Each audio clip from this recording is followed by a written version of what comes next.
Kabanata 151. Sa sandaling ito, ang ama ni Chen Lei, si Chen Mantang, ay gumawa ng mabilis at kakaibang hakbang. Ang bugzo ng hangin at itim na kadiliman ay napuno ng hangin. Sa ilang pakulo lang, napatay niya ang isang guard master.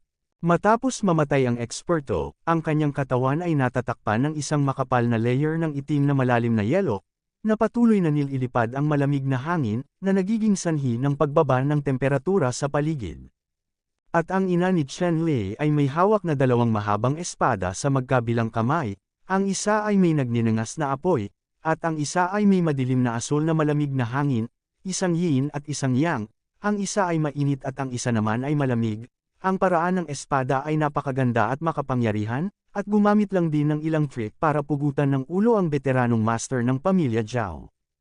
Tulad ng para sa mga patriarch at iba pang mga employer ng mga pamilyang Sun at Zhao, pati na rin ang mga panginoon ng mga puwersa ng pamahalaang lungsod, sila ay napapaligiran ng mga matatanda ng pamilya Chen at ilang apat na elepante, at sila ay nakikipaglaban pa rin ng matindi. Kaya lang, ang pagkamatay ni Hao Dewon ay isang malaking dagok sa dalawang Zhao at Sun ancestor at sa kanilang mga amo, at isa rin itong malaking pagkawasak sa mga ordinaryong mandirigma at fighting spirit. Matapos mamatay si Hao Dewon sa labanan, ang hukbo ng pamahalaang lungsod at ang moral ni Sun at Zhao ay umabot sa pinakamababang punto.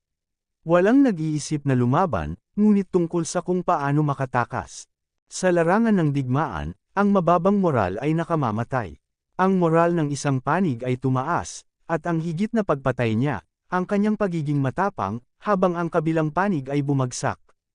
Ang mga disipulo ng Xinfu, Sun, at Zhao army na orihinal na Dahado, ay agad na bumagsak at unilateral na pinatay ng mga disipulo ng Chen Mansion, at wala man lang pagtutol. Ang dalawang patriarka, sina Sun at Zhao, ay wala nang pakialam sa pakikipaglaban, itinulak pabalik ang kanilang mga kalaban ng buong lakas, tumakas sa kanilang sariling mga angkan, tinipon ang mga natitirang miyembro ng angkan, at sinimulan ang sakuna. Pumatay, huwag magligtas ng isa. Nakita ni Chen Tangshan ang dalawang Sun at Zhao ancestor na nagsimula ng tumakas, at ang mga labi ng hukbo ng pamahalaang lungsod. Isang serye ng mga arrow ang bumaril, tulad ng isang poste na nagbabanta sa buhay na humahabol sa kaluluwa, at ipinako sa krus ang blockbuster ng tumatakas na mga disipulo ng Xinfu Army, Chen at Zhao. 1,000 mga disipulo ng Chen Mansion ang mahusay na nagdala ng mga arrow sa Bloodlight Kersang Cloud Arrow, pinindot ang gatilyo, at 1,000 arrow-arrow ang nahulog na parang madilim na ulap, na nagdulot muli ng malaking pinsala sa kalaban. Pagkatapos, personal na pinangunahan ng Chen family patriarch ang isang team at hinabol siya, pinatay si Sun, Zhao, at ang mga bangkay ng mga sundalo ng City Mansion sa buong field. Pagkatapos ng paghahabol na ito, tinipon ng dalawang ninuno na sina Sun at Zhao ang iba pa nilang puwersa. Matapos magbilang, malungkot nilang natuklasan na ang mga disipulong tumakas mula sa mga pamilya ng Araw at Zhao ay hindi nasisiyahan sa daang mga disipulo. Ang isang elite na sundalo, na wala pang 100 ng buhay, ay mailalarawan bilang isang malaking pagkatalo, isang miserableng pagkatalo, at isang pagkatalo. Matapos bilangin ang bilang ng mga taong natitira, ang dalawang tagapagtanggol ay galit na galit at hindi napigilan ang pagluwa ng isang subo ng dugo, ang kanilang mga ekspresyon ay nalanta, at ang kanilang mga talino ay medyo natulala. Nagkatinginan ng dalawang patriarch at naawa sa isa't isa. Isa lang ang emosyon sa kanilang mga puso sa sandaling ito, paano magiging napakalakas ng Chen Mansion. Sa loob ng maraming taon, isang tigre ang nakahiga sa kanilang tabi, ngunit akala nila ay pusa lang, akala nila ang iba ay katawa-tawa, at sa huli, silang dalawa lang ang pinakakatawa-tawa. Panipi. Parehong natalo ang mga pamilyang Sun at Zhao sa labanang ito. Bawat isa ay nagdala ng 2,000 piling alagad mula sa angkan. Ang 2,000 piling alagad na ito ay ang gulugod ng kanilang angkan at ang pinakapangunahing bahagi ng pagpapanatili ng pag-iwas sa mga pag-atake ng angkan. Gayunpaman, namatay sila sa isang labanan, at wala pang 100 tao ang natitira sa bawat pamilya. Nagpadala ang hukbo ng lungsod ng 1,000 piling sundalo. Ang mga sundalong ito ay parehong mahusay na sinanay. Sila ay mga mandaragit na lumahok sa hindi mabilang na mga labanan. Gayunpaman, halos ang buong hukbo ay nalipol, at wala pang 100 tao ang tumakas. Sa labanang ito, masasabing direktang may kapansanan ang dalawang pamilya nina Sun at Zhao. Ngayon ang parehong pamilya ng Sun at Zhao ay gustong bumalik muli, imposible nang walang daan-daang taon. Para sa hukbo ng Xinfu, libu-libong elite na sundalo ang nawala, gayon din ang Panginoong si Hao Dewen na naging bantay sa loob ng maraming taon. Natatakot ako na ang mga pagkalugi ay masasabi lamang na mabigat. Hindi ko alam kung alam ng guard na siningsya niya itong resulta, magagalit siya. Patriarch Sun, ano ang susunod nating gagawin? Tanong ni Zhao family Patriarch Zhao Liang na may malungkot na tingin, ngayon ay hindi niya alam. Pinigilan ni Sun Fei ang sakit sa kanyang puso, nag-isip sandali, at sinabi, Patriarch Zhao, ang kasalukuyang sitwasyon ay naging ganito. Hindi makakatulong ang pagsisisi. Ngayon pareho ng aming mga pamilya ay nawala ng kanilang kapangyarihan. Imposible. Ang kalaban ni Chen, ngunit sa pagkakataong ito, talagang nasaktan namin si Chen Tangshan. Si Chen Tangshan ay parehong mabait at malupit, at tiyak na bubunutin niya ang aming mga angkan at magtatapos na parang ang pamilya Wang. Panipi. Matapos itong pakinggan ni Zhao Liang, nagkaroon ng malaking pagsabog. Totoo na si Chen Tangshan ay karaniwang may banayad na ugali, maamo at matikas, ngunit kapag ito ay inilunsad, ito ay talagang nakakatakot. Ang pamilya Wang ngayong taon ay isang halimbawa, ngunit sa pagkakataong ito, pero turn nila sa pamilya Zhao at pamilya ng Sun. Tahimik ba tayo at maghihintay sa kamatayan? Nag-aatubili na tanong ni Zhao Liang. Natural na naiintindihan ni Sun Fei ang kasalukuyang kalagayan ni Zhao Liang. Parehong nagugat ang Zhao at Sun clan sa Qingyang City sa loob ng libu-libong taon. Kung ayaw nilang mapuksan ni Chen Tangshan, ang tanging paraan upang makatakas ay ang pagtakas mula sa Qingyang City, ngunit ang kanilang tinubuang bayan ay mahirap umalis saan sila makakatakas. Bukod dito, para sa malalaking pamilya na binubuo ng libu-libong tao, kung aalis sila sa tinubuang bayan ng Qingyang City, malamang nalamunin sila ng ibang puwersa sa napakaikling panahon sa labas, at ang wakas ay magiging mas malala pa. Pinigilan ni Sun Fei ang kanyang pagkairita at sinabing, ang pinakamahalagang bagay para sa atin ngayon ay ang hawakan ng mahigpit ang hita na nagbabantay sa Ningxia. Sa pagkakataong ito, ang pagkawala ni Ningxia ay hindi mas maliit kaysa sa amin. Miss ko na si Ningxian. Oo, hindi susuko. Kung gusto nating magpatuloy na manirahan sa Qingyang City, hindi natin dapat hayaang mabuhay ang pamilya Chen. Dapat nating gawin ang lahat para magamit ang lahat ng ating lakas para ibagsak ang pamilya Chen. Sa ganitong paraan, ang aming mga pamilya ay maaaring magpatuloy na manirahan sa Qingyang City, at Ningxia lamang ang aming suporta. Bagamat nawala na ang ating dalawang piling disipulo, nandoon pa rin ang yaman na naipon sa paglipas ng mga taon, at lahat sila ay nakatuon sa Ningxia. Huwag maniwala, hindi niya ito tinatanggap, dahil hanggat tinatanggap niya ang ating mga alay, dapat niya tayong protektahan. Panipi. Si Zhao Liang ay Liu Shenhuazo na sa oras na ito, ngunit naramdaman niya na ang mga salita ni Sun Fei ay may tiyak na katotohanan, tumango, at nagsabi, okay, gawin mo lang ang sinabi mo, pupunta tayo sa Ningxia ngayon. Kumuha ng wala pang 300 scrap sina Zhao Liang at Sun Fei at malungkot na naglakad patungo sa bahay ng tagapag-alaga. Sa Chen Mansion, sa kasalukuyan, tinatalakay din ito ang mga isyu pagkatapos ng digmaan. Ang digmaang ito ay masasabing lubhang kalunos-lunos.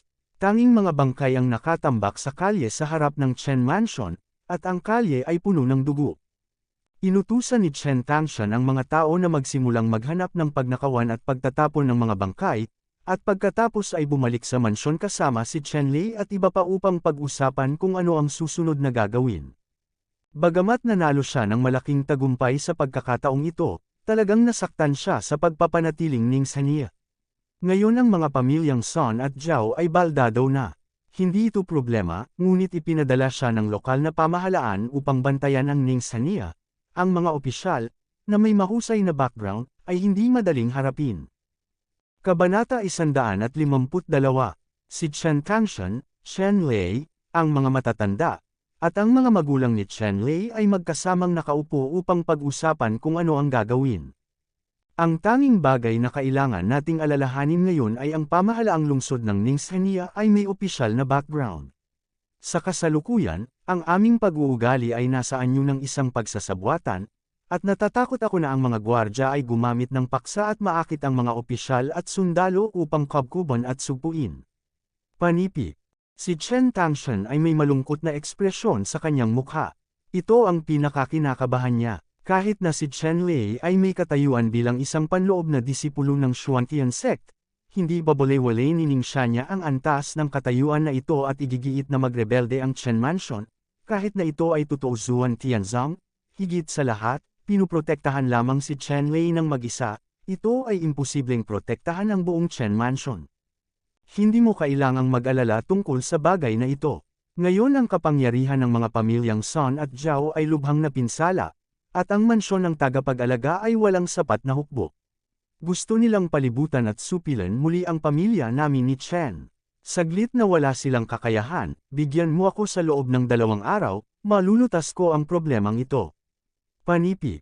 Kumpiyansa na sinabi ni Chen Lei, kung paano ito lutisin, pansamantala itong isinara.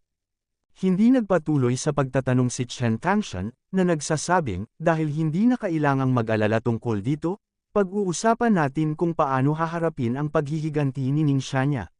Sigurado akong hindi magiging ganito kadali ang problemang ito. Kalimutan mo na, ang susunod na paghihiganti ni Ningxia niya ay tiyak na magiging dumadagandong. At ako, si Chen Mansion, ay dapat magplano ng maaga. Panipi. Sunod-sunod ding tumanggo ang ilang matatanda, sang-ayon sa pananaw ni Chen Tangshan. Tungkol naman sa mga magulang ni Chen Lei, hindi sila nagpahayag ng labis na opinyon, dahil ang ganitong bagay ay hindi magandang bagay para sa kanila. Tahimik lang silang nakikinig sa iyong opinyon mula sa gilid, ngunit ni minsan ay hindi nilayuan ang mukha ni Chen Lei. Hindi nagtagal, nakipag-usap si Chen Tangshan at ilang elder sa ilang mga diskarte. Pagkatapos ng lahat, si Chen Tangshan ay napakahusay sa ganitong uri ng bagay. Noon, pinagsama niya ang ilang malalaking pamilya para lipulin ang pamilya Wang sa isang iglap. Ito ay gawa ng kanyang mga kamay. Ngayon ang paghihiganti kay Ningxia niya ay katulad ng dati.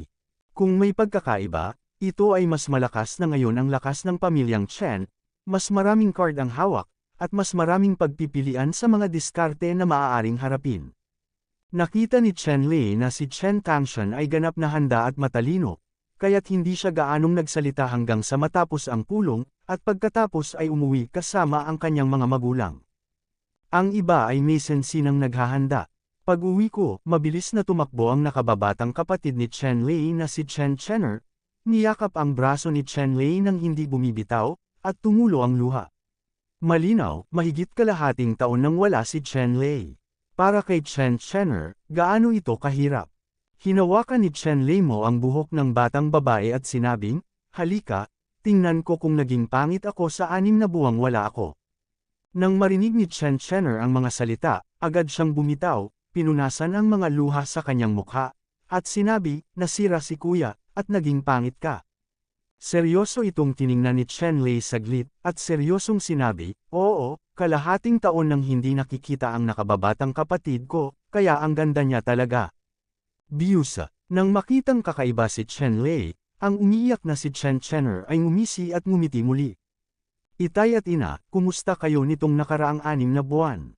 Nang makita ang maliit na batang babae na nakangiti, umupo si Chen Lei kasama ang kanyang mga magulang at batang babae at nagsimulang makipag-usap. Kung tutuusin, kalahating taon na rin siyang hindi nagkita, at marami nang nangyari. Natural, lahat ay ligtas at normal, at ang aming mga buhay ay napakabuti para bumuti. Nakangiting sabi ng ama ni Chen Lei, tumingin din ang ina ni Chen Lei kay Chen Lei ng buong pagmamahal, na sinasabi sa kanya ang bawat bahagi ng nakalipas na 6 na buwan. Lumalabas na sa nakalipas na 6 na buwan, ang ama at ina ni Chen Lei ay nakaranas din ng maraming pakikipagsapalaran. Biglang natuklasan ng ama ni Chen Lei ang isang nether na kuweba sa kailaliman ng Broken Mountain. Sa ilalim ng kuweba, naroon ang masamang espiritu ng Nine Nether Yin Ming Gang. Ang ama ni Chen Lei ay nagsanay ng paglilinang dito, at ang kanyang pag-unlad ay mabilis at matatag, at ang kanyang pundasyon ay napakatibay. Sa loob lamang ng 6 na buwan, pinasok niya ang kaharian ng masasamang espiritu at pinalapot at pinagsama ang masasamang espiritu ng Nine Nets. Ang siyam na multo at multo na ito, si Chenlei ang pinakanakakaalam, ang swerte na matatawag na pinakamataas na multo, ay hindi inaasahan na magiging napakaswerte ng kanyang ama. Tungkol sa kanyang ina, nakakita siya ng piitan sa lambak ng apoy at frost, at ang piitan na ito ay mayroon ding hininga ng masasamang espiritu. Ang masamang espiritong ito ay lubhang pambihira, kalahati ng yelo at kalahati ng apoy, at ang kapangyarihan nito ay walang hanggan. Ito ay lubos na tugma sa dalawang ritual ng yelo at apoy na nilikha ng paglilinang. Sa makatuwid, ang paglilinang ng ina ni Chenlei ay mabilis ding umunlad, at nalagpasan din ang masamang estado ng gang sa loob ng kalahating taon, at ngayon ay nasa ikalawang antas ng masamang estado ng gang. Ang kombinasyon ng tubig at apoy, iyon ba ang puso at masamang espiritu ni Bing Puanyan? Nang marinig ang sinabi ng kanyang ina, gumalaw ang puso ni Chenlei. Pagkatapos ng maingat na inspeksyon, natuklasan niya na ang mga masasamang espiritu na pinagsama ng kanyang ina ay talagang ang apoy ng kaluluwa ng yelo na bihira sa 1,000 taon. Ang mga nether cave at underground chamber ba kung saan ipinanganak ang Ice Soul Fire Heart Sword, nandoon pa ba sila ngayon? Kinakabahang tanong ni Chenlei sa kanyang ama at ina. Natural, nararamdaman namin na ang dalawang cryptographies na ito ay hindi pareho. Nag-set up si Chen Fan ng shadow array para takpan ang mga mata ng mga tao. Sa normal na mga pangyayari, walang makakahanap nito. Sabay na sabi ng nanay at tatay ni Chenlei. Hindi mahalaga. Nang marinig ni Chenlei ang kanyang ama at ina na sinabi ito, siya ay nabuhayan ng loob. Dapat mong malaman na kung ito man ang lugar kung saan ginawa ang Soul Flame Heart Gang siya o ang Nine Nether Yinming Gang siya, ang mga ito ay nakakagulat na kayamanan at napakahalagang kayamanan. Kasalukuyang hindi mahanap ni Zuan Tianzang ang piitan na makapagbibigay ng masasamang espiritu. Ang dalawang crypt na nagbubunga ng masasamang espiritu ay hindi mauubos para sa pamilya Chen. Kayamanan, kung kakaunti, ang pamilya Chen ay agad na mapapawi. Ang ganitong uri ng treasure land, maging ang Chu Kingdom at maging ang mga dakilang imperyo ng mga naghaharing bansa pagkatapos ng Chu Kingdom, ay makikialam sa labanan, at maaaring makaakit pa ng kalooban ng banal na lupain, walang kamatayang mga pamilya, at mga dinastiya. Para sa 2 dekalidad na Gangsha Crypts, hindi isang pagmamalabas na maglunsad ng digmaan sa anumang sukat. Buti na lang at walang nalik na balita tungkol sa 2 Gangsha Crypts na ito. Ito ang pinakamagandang balita para sa pamilya Chen. Paulit-ulit siyang pinaalalahanan ni Chenlei, natatakot na hindi malaman ng kanyang mga magulang ang kahalagahan ng 2 Gangsha Crypt na ito. Susunod, nagpasya siyang magkaroon ng oras, upang maglakad-lakad sa 2 cryptographies na ito, personal na mag-set up ng ghost formations, labyrinth formations, pagpatay ng formations, at iba pa, at mag-set up ng mga totoong Dragon Pole at Tiger Den at pagpatay sa mga ipinagbabawal na lugar malapit sa 2 cryptographies days. Pagkatapos, pumili rin si Chenlei ng ilang bagay tungkol sa kanyang sarili sa Shintianzong at Caswall na nakipag-usap. Nang malaman niya na si Chenlei ay direktang disipulo ng Peak Master ng Shintianzong, napakasaya rin ng mga magulang ni Chenlei. Tatay, nanay, batang babae, may regalo ako sa iyo. Nakipag-usap sandali si Chenlei sa kanyang ama at kapatid na babae, at sa wakas ay napag-usapan ang tungkol sa negosyo. Regalo, anong regalo? Tuwang-tuwa ang batang si Chen Chenner nang mabalitaan niyang may mga premyo. Ang kanyang 2 malaki, maaliwalas na mga mata ay kumurap at kumurap, na cute na nakatingin kay Chenlei. At ang ama at ina ni Chenlei ay tumingin din sa kanilang anak na may labis na interes.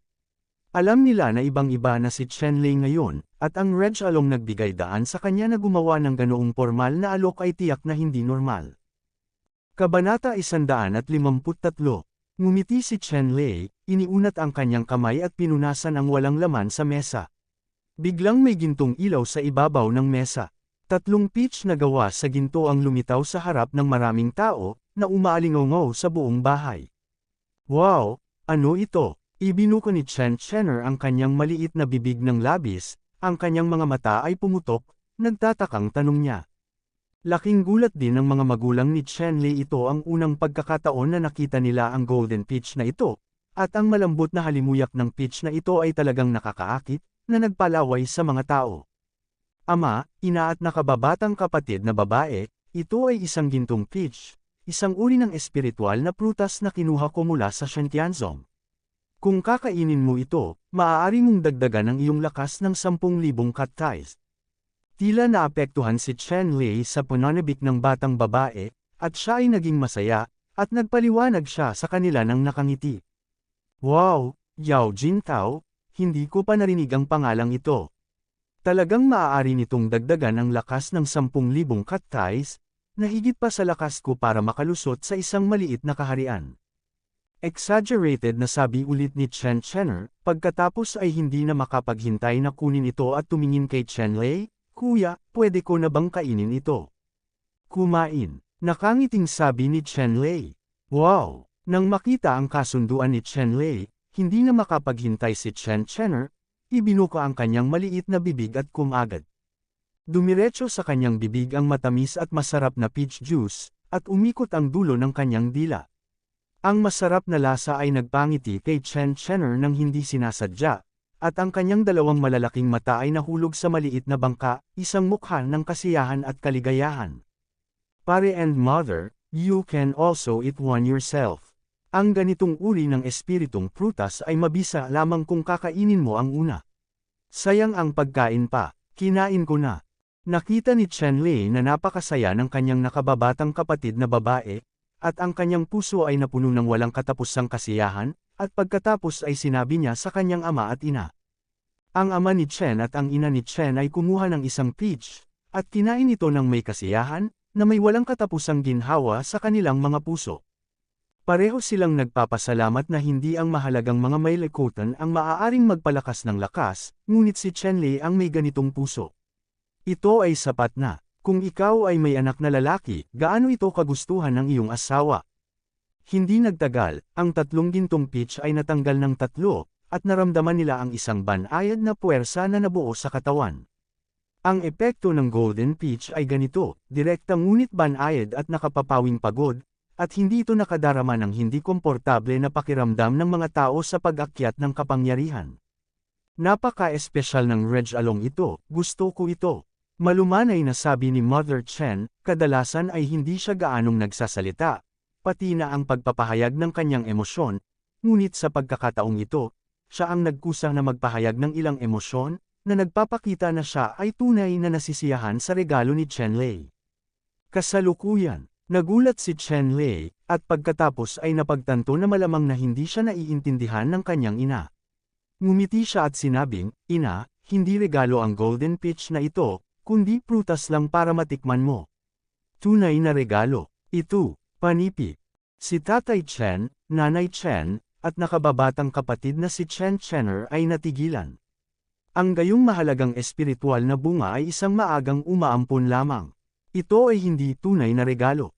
Ano ang tunay na regalo? Walang gustong ibenta si Chen Lei, muling tumama ang palad niya sa mesa. Sa pagkakataong ito, ang malaking tabletop ay kumikinang ng maliwanag, at isang tumpok ng mga kayamanan ang napuno sa mesa. Narito, napakaraming kayamanan. Nang makita na si Chen Lei ay kumuha ng higit sa 100 kayamanan ng sabay-sabay, bawat isa ay pambihira sa pamamagitan lamang ng pagtingin sa hitsura. Ang ama ni Chen, ang ina ni Chen, at ang kanyang nakababatang kapatid na si Chen Chenner ay ganap na natigilan. Layer, saan ka nakakuha ng napakaraming kayamanan? Tanong ni Mrs. Ibinigay ito ng aking Panginoon. Naisip na ni Chen Lei ang dahilan. Higit pa rito, ang kayamanang ito ay talagang ibinigay ni Lei Meng. Ang kayamanang ito ay maingat na pinili ni Chen Lei mula sa storage ring ni Pickmaster Hu Shengkui. Ang storage ring ni Hu Shengkui ay halos isang magandang produkto na nakolekta niya sa daan-daang taon. Ang buong halaga ay sinira ni Lei Meng, at pagkatapos ay ibinente kay Chen Lei. Ibinigay ni Chen Lei ang karamihan sa mga karaniwang kayamanan kay Patriarch Chen Tangshan, upang magamit niya ang mga ito upang madagdagan ang lakas ng pamilya. Ngunit mayroon pa ring karamihan sa magagandang produkto, ngunit si Chen Lei mismo ang nagpapanatili ng mga ito. Halimbawa, inilabas niya ang mga bagay na ito. Ang bawat isa ay maingat niyang pinili, na angkop para sa kanyang ama, ina at nakababatang kapatid na babae na gamitin. Layer, ang iyong Panginoon ay talagang mabuti sa iyo, hindi mo siya pababayaan sa hinaharap, alam mo ba? Hindi masyadong masaya si Mother Chen na makakita ng napakaraming kayamanan, ngunit sinabi ni Yin kay Chen Lei. Oo, ina, gagawin ko. Sagot ni Chen Lei, para kay Lei Meng, sobra talaga ang pagmamahal niya. Hindi ang kayamanan na ito, ngunit ang pag-ibig ng Thunderpool at ng Thunderpool na iyon. Hindi kailanman tatapusin ni Chen Lei ang kanyang buhay. Kuya, alin ang para sa akin? Bata pa si Chen Chenner.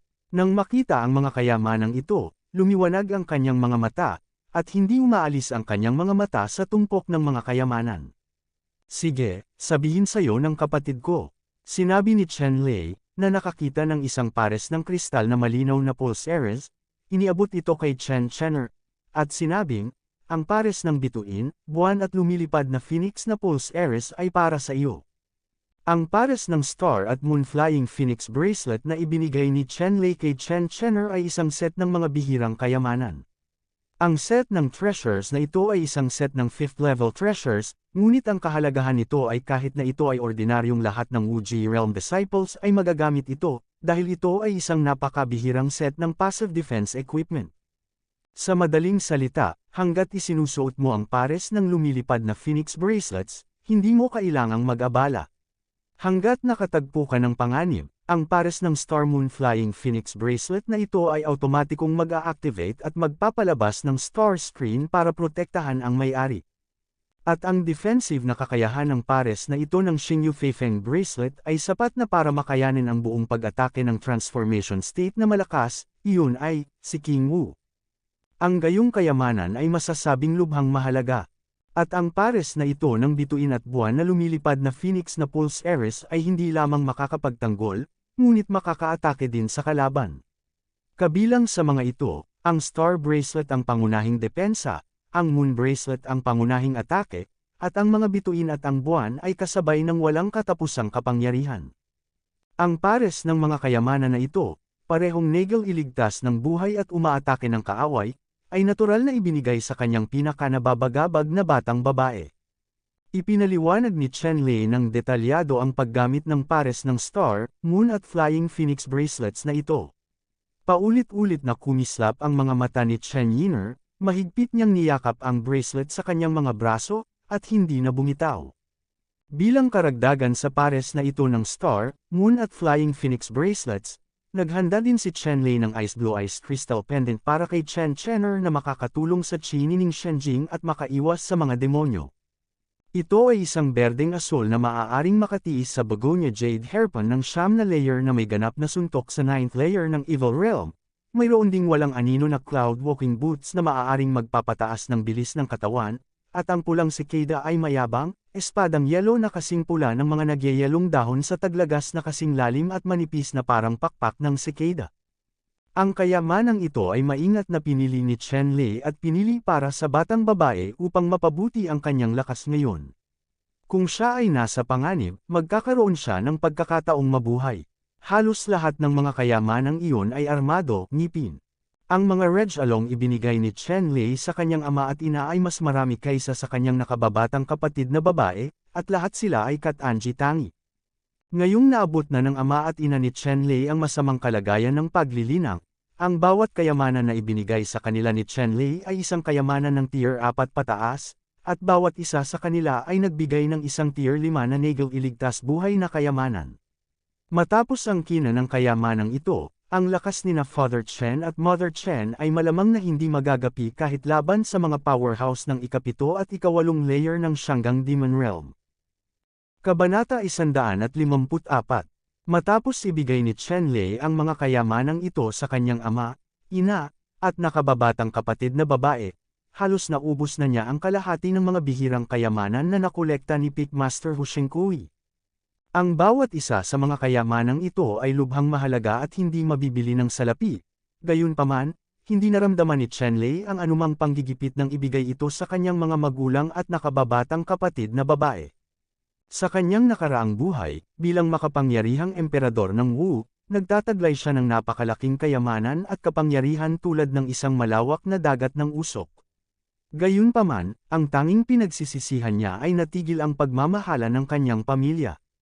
Sa buhay na ito, ang kanyang mga magulang at nakababatang kapatid na babae ang pinakamahalagang kayamanan sa kanyang puso, at bumubuo sa kanyang negatibong sukat. Handa niyang gamitin ang lahat ng kanyang lakas para protektahan ang ligtas, masaya at walang pakialam na buhay ng kanyang mga magulang at nakababatang kapatid na babae. Matapos ibigay ang mga kayamanang ito sa kanyang mga magulang at nakababatang kapatid na babae, si Chen Lei ay nakipag-usap sa kanyang mga magulang at nakababatang kapatid na babae buong magdamag, at hindi umuwi sa bahay upang magpahinga hanggang sa maging malinaw. Nagpahinga lang si Chen Lei nang wala pang isang oras, pagkatapos ay tuwang-tuwa siyang bumangon. Nang maglaon, natagpuan niya si Patriarch Chen Tangshan at nagtapat sa kanya, pagkatapos ay nagsakripisyo siya ng isang Celadon na lumilipad na cloud boat at sumugod patungo sa Broken Mountain City. Wala pang isang oras, dumating si Chen Lei sa Broken Mountain City, dumaong sa isang liblib at walang nakatirang lugar, kinuha ang Celadon Flying Cloud Boat, at naglakad papunta sa Broken Mountain City. Sa huling pagpunta niya sa Broken Mountain City, lumahok siya sa Shantianzong Disciple Recruitment Examination. Ang oras ay kumikislap, at ito ay kalahating taon na. Sa pagkakataong ito, dumating siya sa Broken Mountain City. Ang Broken Mountain City na ito ay matagal nang nawala ang dating kagalakan at kasaganaan, at bumalik sa kapayapaan. Ganito talaga ang hitsura ng Broken Mountain City. Sa Broken Mountain City, mayroong malalaki at maliliit na puwersa pati na rin ang hindi mabilang na solong manlalakbay. Ang mga taong ito ay umasa sa Broken Mountain Range para sa kanilang buhay.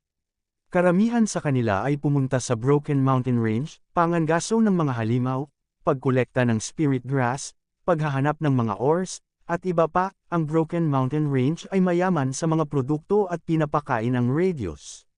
Ang pinakawalang pag-iimbot na dedikasyon ay sa mga nilalang na libu-libong milya o kahit libu-libong milya.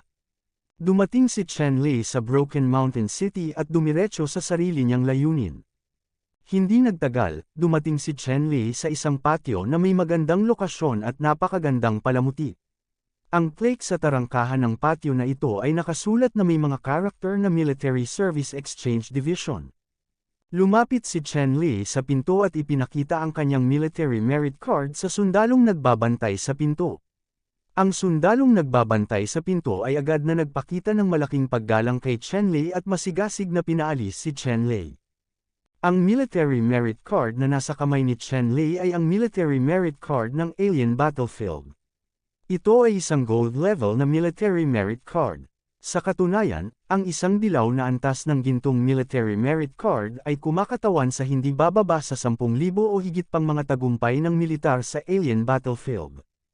At higit sa 10,000 military merit sa Alien Battlefield ang kumakatawan sa hindi bababa sa 10,000 pinuno ng alien na mga kaaway. Ang mga sundalong ito na nagretiro mula sa Alien Battlefield ay natural na nauunawaan kung gaano kabigat ang military merit card na ito. Ang mga gantimpala ng militar ng Alien Battlefield ay mahalaga at pangkalahatan sa buong Xuanyuan continent. Ang mga merito ng militar ng mga lahi ng dayuhan ay maaaring ipagpalit sa iba't ibang mga kalakal, kabilang ang pera, kayamanan, martial arts, ehersisyo, gamot, titulo, at maging ang mga fiefdom. Hanggat sapat ang iyong gantimpala sa militar, maaari mo ring gamitin ang iyong gantimpala sa militar upang makipagpalitan sa isang maliit na kaharian at maging isang hari. Ito ay kinilala ng iba't ibang kaharian, imperyo, at kaharian. Ito ang mga patakarang itinakda ng Profound League. Ang Profound League ay ang pinakamalakas na organisasyon sa buong Xuanyuan continent. Ang organisasyong ito ay nagbabantay sa buong Xuanyuan continent at nakahiwalay sa buong Xuanyuan continent. Ang Xuanming ay isang alyansa na nabuo upang harapin ang mga dayuhang lahi, na nagtataglay ng isang hindi maisip na malakas na puwersa na may kakayahang ibalik ang isang buong kontinente. Gayunpaman, ang malakas na puwersa ng Xuanming na ito ay hindi pumasok, at pinuntirya lamang ang mga dayuhang karera.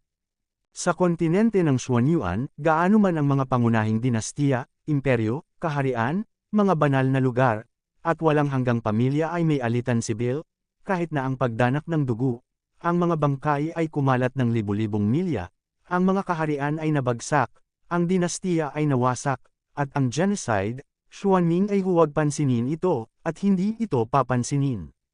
Iisa lamang ang layunin ni Ada Xuanming, at iyon ay ang lumaban sa mga dayuhang lahi. Maging ito ay malalaking dinastiya, mga banal na lugar, walang hanggang pamilya, mga sekta, at iba pa, hindi sila nang ahas na labagin ang mga patakarang itinakda ng Profound League kahit kaunti. Dahil kung lalabag ito sa mga patakaran ng Profound League, kahit na ang mga dakilang immortal na pamilya at dinastiya, sa ilalim ng makapangyarihang kapangyarihan ng Profound League, ay agad na mawawala sa kawalan. At itong Military Merit Exchange Department ay isang military merit exchange venue na itinatag ng Xuan League sa iba't ibang lugar sa Xuanyuan Continent. Hanggat mayroon kang mga dayuhang kakayahan sa militar, maaari kang makipagpalitan ng anuman sa Departamento ng Pagpapalitan ng Merito ng Militar. Si Chen Lei ay madalas na nakikipag-ugnayan sa Military Merit Exchange Department sa kanyang nakaraang buhay, at napakalinaw niya tungkol sa kanyang pagkakasangkot. Dumating siya sa oras na ito upang ipagpalit ang 100,000 militar na mga merito sa kanyang kamay sa mga tunay na bagay, at ang mga tunay na bagay na ito ay hindi martial arts, yuanjing money, at iba pa, ngunit isang fifth. Ang 100,000 pagsasamantalang militar sa kanyang mga kamay ay maaaring ipagpalit ng hindi bababa sa 10,000 milya ng maunlad na bahagi. Kung ito ay liblib na lupain, mas malaki ang exchange area. Di nagtagal, natagpuan ni Chen Lei ang taong namamahala sa pagpapalitan ng merito ng militar. Itong kinauukulan ay may isang braso lamang, ang kanyang kabilang braso ay pinutol ng mga ugat, isang braso lamang ang walang laman. Ngunit ang kanyang katawan ay naglalabas pa rin ng dugong bakal na hininga ng isang sundalo. Malinaw, ang taong ito na namamahala ay isa ring sundalo na nagretiro na sa alien battlefield. Itong nakababatang kapatid, nandito ka ba para tabyusan ang iyong merit ng militar? Ang taong namamahala na ito ay malinaw na nalaman, at siya ay magalang kay Chen Lei. Ang Duanshan City ay medyo malayong lugar. Ang mga gantimpala ng militar dito ay nagbabago, at hindi maraming tao ang pumupunta upang makipagpalitan ng mga gantimpala militar sa isang taon. Narinig ng kinauukulan ng isang ulat mula sa kanyang mga nasasakupan na nagsasabing mayroong isang binata na dumating upang ipagpalit ang kanyang mga merito sa militar para sa isang gold-grade military merit card. Siya ay napaka-curious at kinuha ang inisyatiba upang isagawa ang gawaing ito at personal na tinanggap si Chen Lei. Hindi masama, tumingin si Chen Lei sa kinauukulan, napakaseryoso ng kanyang mukha, at ipinahayag niya ang kanyang paggalang sa kinauukulan. Sa katunayan, ang bawat veterano na maaaring makabalik na buhay mula sa dayuhan na larangan ng digmaan ay karapat-dapat na igalang, dahil sa kanilang laman at dugo, sila ay nagtayo ng isang malaking pader na bakal upang bantayan ang kaligtasan ng lahat ng sangkatauhan. Malinaw na naramdaman ng taong ito ang paggalang ni Chen Lei, isang pakiramdam ng pagkamatay para sa isang pinagkakatiwalaan, alam niya na kilala sila ni Chen Lei at kilala sila. Ang taong kinauukulan ay agad na naging mas masigasig kay Chen Lei, inanyayahan si Chen Lei na maupo, at inutusan ang isang tao na maghain ng mabangong tsaa. Pagkatapos ay umupo sa tapat ni Chen Lei, at masigasig na sinabi, "Junior brother, hindi ko alam kung gaano kalaki ang tagumpay ng militar, mayroon kang gusto mong makabawi para sa isang bagay." Panipi. Direktang sinabi ni Chen Lei, "Mayroon akong 100,000 merito ng militar sa aking kamay, at gusto kong makipagpalitan ng teritoryo." Ano, 100,000 military merit? Nang marinig ang astronomical figure na ito, ang taong namamahala ay labis na hinangaan, dahil alam niya ang kahulugan ng 100,000 merit ng militar. "Okay, pwede mo bang palitan ang domain mo? Hindi mahalaga, hindi ko alam kung aling piraso ang gusto mong palitan. 100,000 pagsasamantalang militar. Kung magpapalit ka ng lupa ng walang Panginoon, maaari kang makipagpalitan ng teritoryo na may radius na 100,000 milya, kahit na pagmamay-ari mo ang lupa. Maaari rin itong i-trade sa humigit kumulang 10,000 milya." Panipi. Gaya ng sinabi ng kinauukulan, lumapit siya sa isang malaking pader, binuksan ang kurtina, at nagpakita ng napakadetalyadong mapa. "Saang rehiyon gusto mo?" Itinuro ng taong kinauukulan ang mapa at tinanong si Chen Lei. "Gusto ko ang teritoryong ito. Naglakad si Chen Lei sa harapan ng mapa at gumuhit ng malaking bilog kung saan ang Qingyang City ang sentro. Oo, ito ay kabilang sa Chu Kingdom, ngunit ito ay kakaunti ang populasyon at hindi isang maunlad na lugar. Sa lakas ng iyong militar, walang problema. Sa ganitong paraan, magdadagdag pa ako sa iyo. Ang taong kinauukulan ay may magandang impresyon kay Chen Lei. Gamit ang malaking kamay, gumuhit siya ng malaking bilog sa mapa. Ang lugar ng bilog na ito ay higit sa 2 beses ang laki ng pagpipinta ni Chen Lei. Sinabi niya, nasisiyahan ka ba na makita ang lugar na ito bilang lupain ng iyong pagtubos? Kabanata 155. Tumingin si Chen Lei at nasiyahan siya. Ang lugar na iginuhit ng taong ito ay 2 beses na mas malaki kaysa sa naisip niya. Ano pa ang hindi niya nasisiyahan? Sobrang satisfied ako. Ayos ba talaga ito? Hindi ito makakaapekto sa iyo sa anumang paraan. Sinabi ni Chen Lei na natatakot siya na kung ang ganoong kalaking lugar ay itinalaga bilang kanyang teritoryo, magkakaroon ito ng masamang epekto sa kinauukulan. Tumawa ang kinauukulan at sinabing, huwag kang mag-alala, ibinibigay ko lang sa iyo ang maximum na halaga sa loob ng aking awtoridad, at walang magiging problema, kapatid, pakiramdam ko kapag tiningnan mo si Fate, ito ay maaaring itinuturing na isang matanda. Hayaan mong bigyan kita ng isang maliit na regalo sa pagpupulong, at ito rin ay isang gantimpala para sa iyong napakaraming pagsasamantala sa militar. Panipi. Sinabi ni Chen Lei, salamat, kapatid, pero naging bastos ako. Sinabi ng kinauukulan, tanggapin mo lang ito ng may kumpiyansa, kailangan mo bang dumaan sa mga formalidad ngayon o bumalik mamaya? Sinabi ni Chen Lei, siyempre dadaan ako sa mga formalidad ngayon, mas maaga mas mabuti. Sinabi ng kinauukulan, walang problema, maaari kang maghintay ng ilang sandali, pagkatapos ay magiging maayos. Pagkatapos magsalita, iniwan si Chen Lei mag-isa, tumalikod siya at umalis. Maya-maya, lumabas muli ang kinauukulan na may hawak na malaking selyo. Ang malaking selyo na ito ay eksaktong topograpya ng lugar ng bundok na ipinagpalit ni Chen Lei, at mayroon ding malaking Chen na nakaukit dito. Ibinigay ng kinauukulan ang malaking selyo na ito kay Chen Lei, at pagkatapos ay sinabi, Chen Lei, ito ang selyo ng iyong Panginoon. Simula noon, ang lugar na ito ay naging iyong personal na domain. Inilagay ko ang impormasyong ito sa The Zhuan League na nagsampa ng tala at ipinaalam sa The Chu Dynasty na mula ngayon, ikaw na ang magiging pinuno ng rehiyong ito. Panipi. Salamat. Buong pusong sabi ni Chen Lei matapos tanggapin si Dayan sa kanyang mga kamay. Ikan-away ng kinauukulan ng kanyang kamay at nagsabi, hindi mo kailangang maging magalang. Ang pangalan ko ay Yu Feng. Kung mayroon kang anumang bagay sa hinaharap, pumunta sa akin. Sinabi ni Chen Lei, Brother Yu, kung gayon ito ay isang deal. Talagang guguluhin ko si Kuya Yu sa hinaharap. Tumawa si Yu Feng at nagsabi, inaasahan ko pa rin ang iyong pagdating. Masyadong boring dito. Tumawa si Chen Lei at sinabing, Kuya Yu, mauna na ako. Nakita rin ni Yu Feng na may gagawin si Chen Lei, at hindi niya ito pinilit na manatili, na nagsasabing, may oras mamaya. May oras mamaya. Iniyuko ni Chen Lei ang kanyang mga kamay, pagkatapos ay umalis sa Military Merit Exchange Division, lumabas ng lungsod, sumakay sa Feiyun ship, at sumugod patungo sa Qingyang City sa pangkalahatan. Bumalik sa Qingyang City, direktang dumating si Chen Lei upang makita si Patriarch Chen Tangshan. Ano, sinabi mo na ang lugar na ito ay naging pribadong domain ng pamilya kong Chen.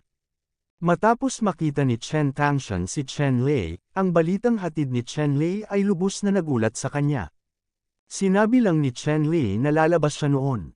Hindi inaasahan ni Chen Tangshan na lumabas lang si Chen Lei para mamasyal at gumawa ng napakalaking bagay pagkatapos bumalik.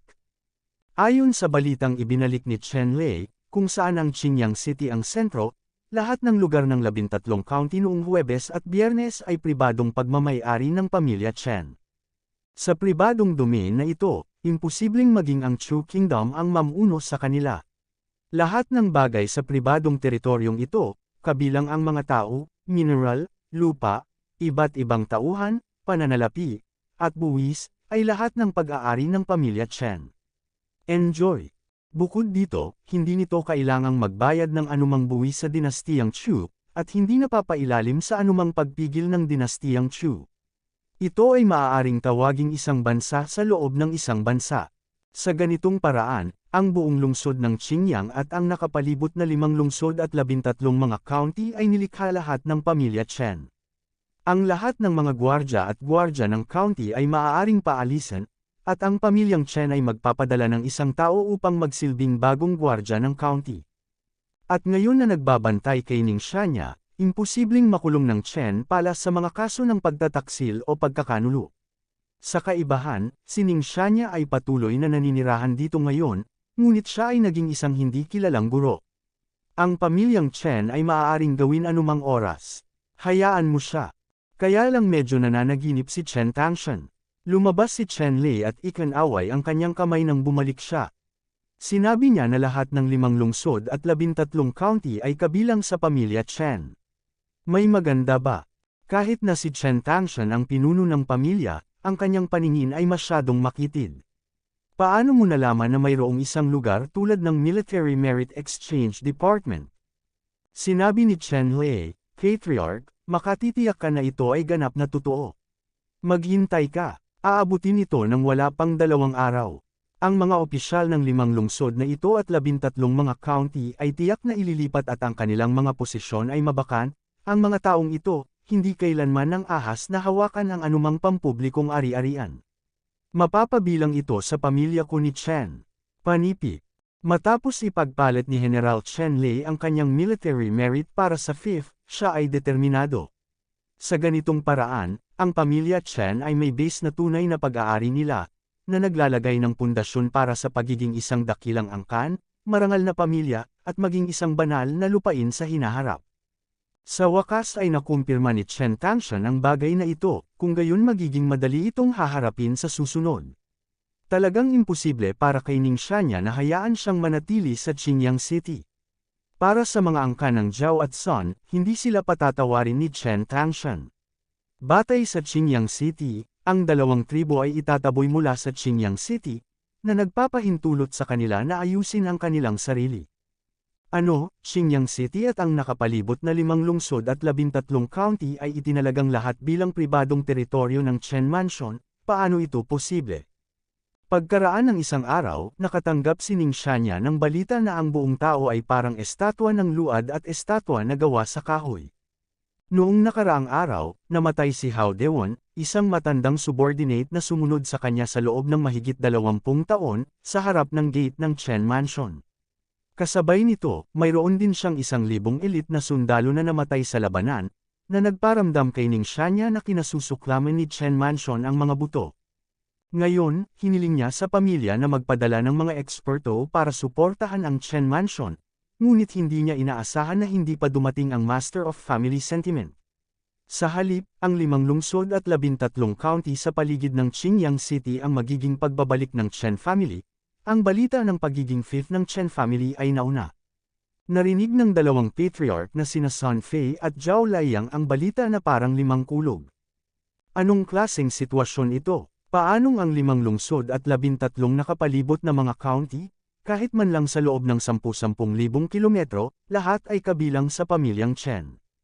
Sa kanilang IQ at insight, hindi nila maintindihan kung bakit. Gayunpaman, ang balitang ito ay talagang hindi magandang balita para sa 2 pinunong sina Sun Fei at Zhao Liang. Mr. Ning, ano ang dapat nating gawin? Sa sandaling ito, ang 2 patriarch na sina Sun Fei at Zhao Liang ay ganap na pinatay ang kanilang mga kuko, walang ideya, at inilagay ang lahat ng kanilang pag-asa kay Ningxia. Pulang dugo ang mga mata ni Ningxia, at ngumisi siya at nagsabi, hindi malilimutan ang puot na ito.